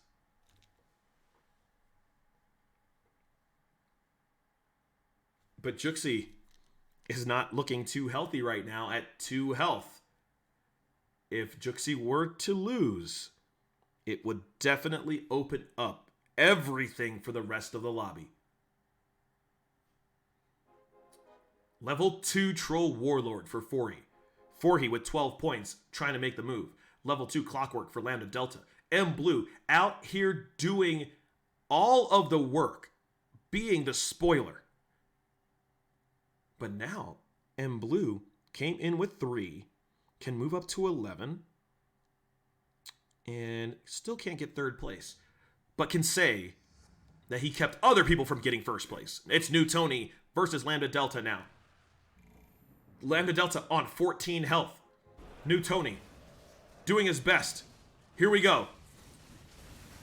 The dummy takes down. TB falls. Illuminate trying to get it off. Does get it off. Bounty Hunter doesn't kill him. The other Bounty Hunter is going to end up dying. And New Tony putting that work in, trying to get this level 2 Mirana down, is going to... Look at these Arc Wardens. Just doing too much. New Tony eliminates Lambda Delta. And Lambda Delta, their little hope of trying to make any money, all gone.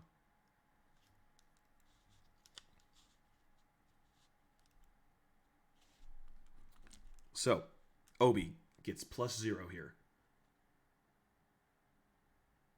Lambda Delta is going to be finishing in 7th. Oh, wow, gets destroyed for 17 there. Lambda Delta is going to get 1 point. That'll move Lambda Delta up to 8, which is going to also be good for a whole lot of nothing. Phantom Pain for Shirks, New Tony, Wow, and Juxi.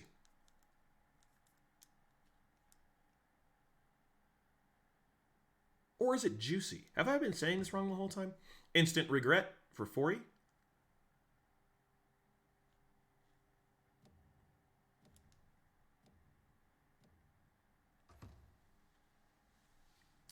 Feedback Loop for M Blue.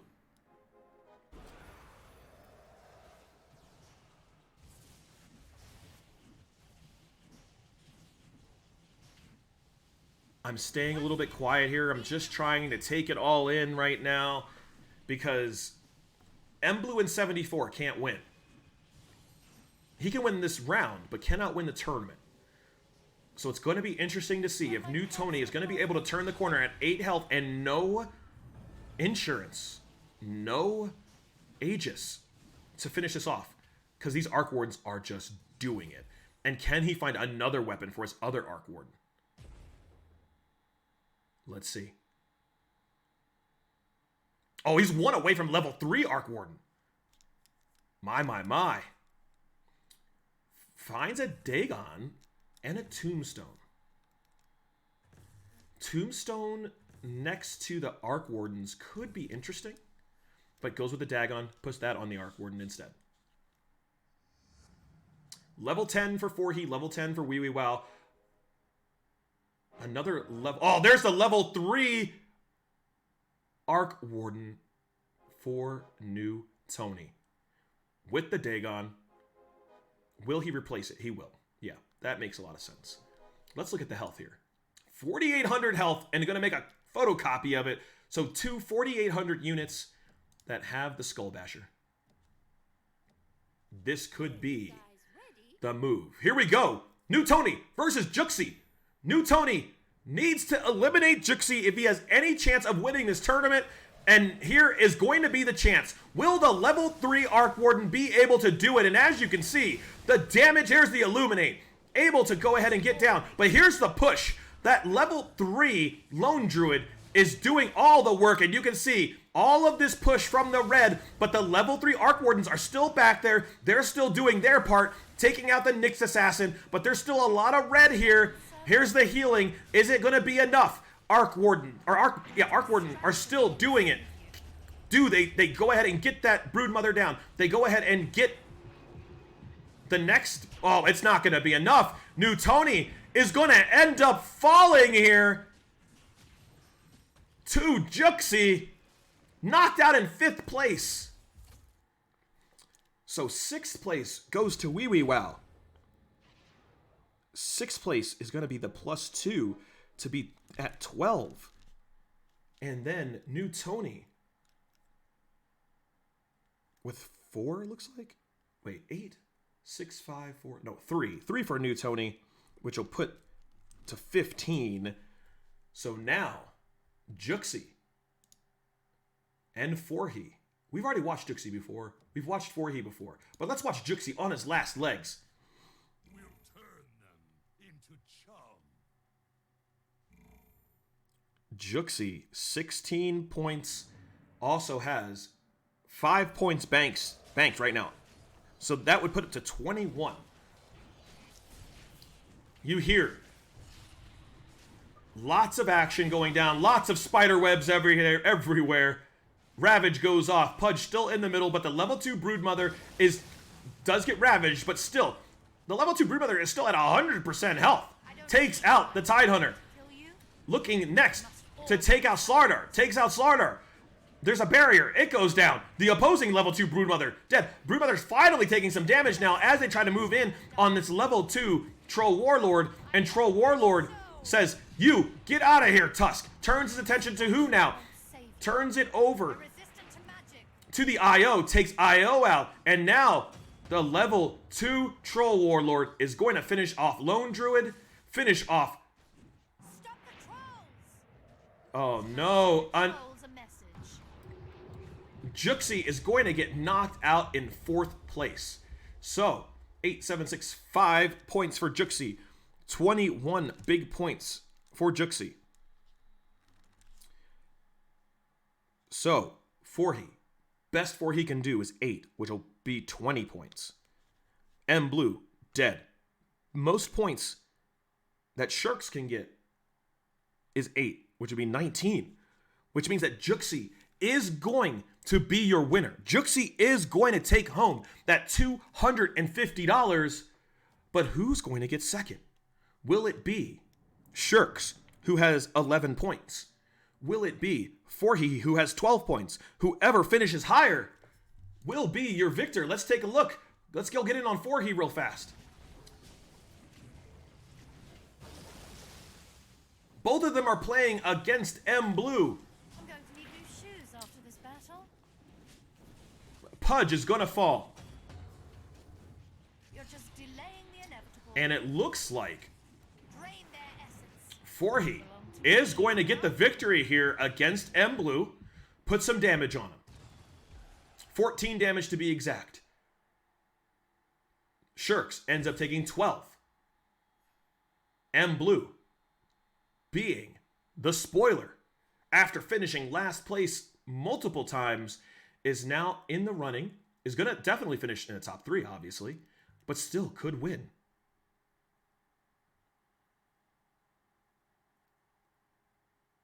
Forhy in first place. If Forhy were to win, that'll take him up to 20. We'll give a second place. Doesn't want to lose it right now. Here we go. Forhy versus Shirks. But this is the ghost of Shirks. So it's going to be M Blue trying to do more damage to Shirks and knock Shirks out and give Forhy that second place and wrap it up. Will it happen? Right now, you see Witch Doctor go ahead, takes out the other Witch Doctor as the Tidehunter does a Ravage, but the opposing Tidehunter gets the Ravage off. Rasta, level 3, trying to hold off the Broodmother, or Broodmother, and it doesn't. And this is going to be Forhy taking out Shirks, or the ghost of Shirks again. But what does M Blue do over there against Shirks? Will Shirks get taken out? 14 damage from M Blue? Doesn't. Shirks does a 9 damage over to M Blue. Now it's time for round 30.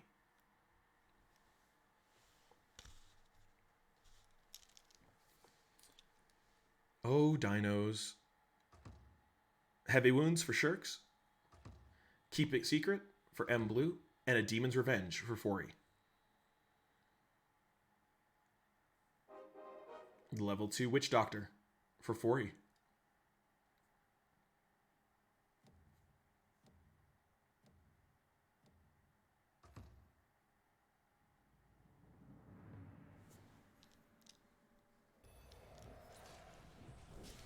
Here come the insects doing their work.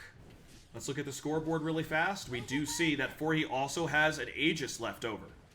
So if they're going to beat, if Shirks is going to beat Forhy, going to have to do it a couple times. 12,000 damage from the level 2 Troll Warlord because he's nasty. Oh, a Moon Shard. Will it be the Moon Shard? It will be. Refresher Orb for M Blue, expanded roster for Shirks. That's going to help to be able to close the distance between Forhy. Forhy's at level 10. Both the other players are at level 9. But Moonshard on to Troll Warlord. Are you ready to see damage charts get wild? Because they're about to get buck wild with level 2 Troll Warlord. Who will he play? Will Forhy get the matchup he wants against Shirks to knock out Shirks? That is going to be the question. We must prepare. And he does. It's going to be Shirks versus Forhy. Can Forhy put Shirks away? Here we go. They both have 10 units on board. There goes one of the Arc Wardens. Here goes the Alchemist is down. In the middle, you can see Pudge trying to hold his own. Pudge is going to fall. Broodmother fighting against Kunkka, takes Kunkka out. Level 3, Rasta trying to do his best, gets taken down. Oh no, this is definitely going to be the end. Forhy is going to take out Shirks, and Shirks will finish. Oh no, only 13 damage, 1 damage short. M Blue takes 11 from Forhy. Oh no. Not to say that Forhy is going to lose here, but definitely wanted to finish off Shirks there. Level 2 Troll Warlord for M Blue. Level 2 Arc Warden for Shirks.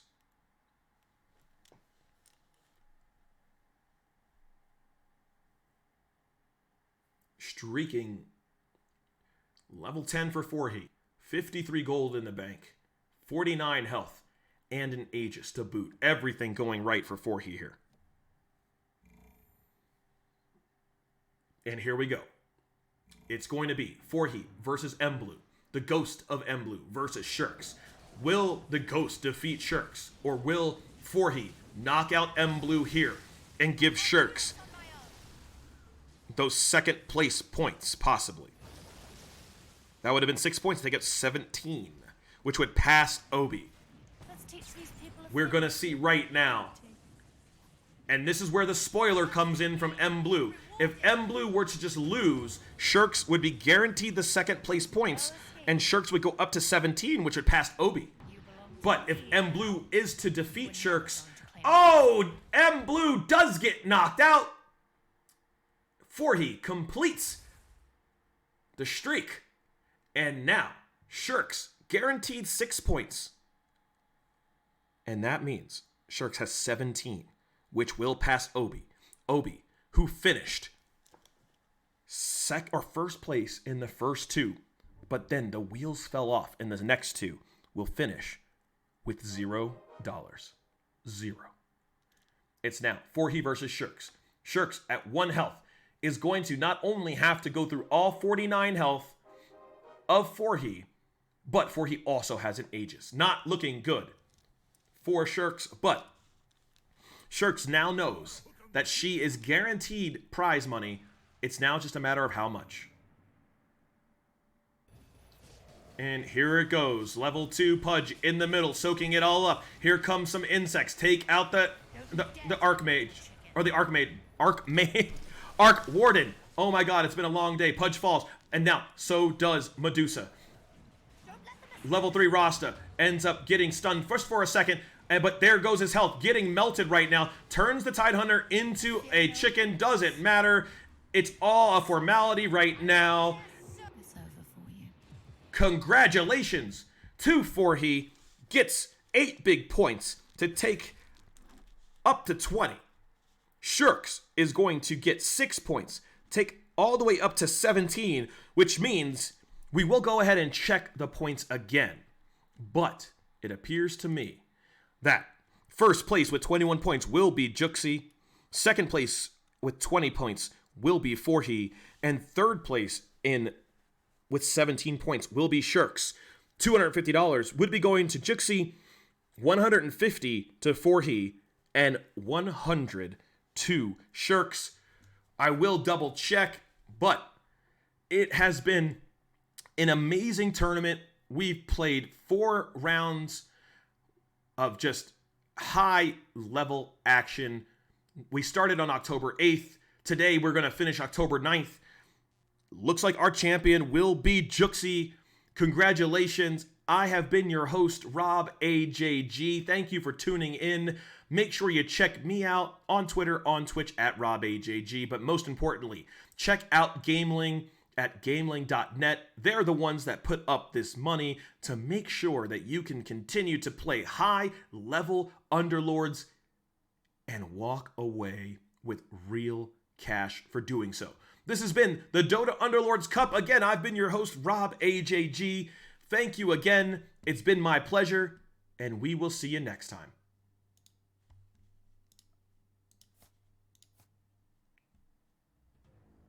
All roads lead back to me.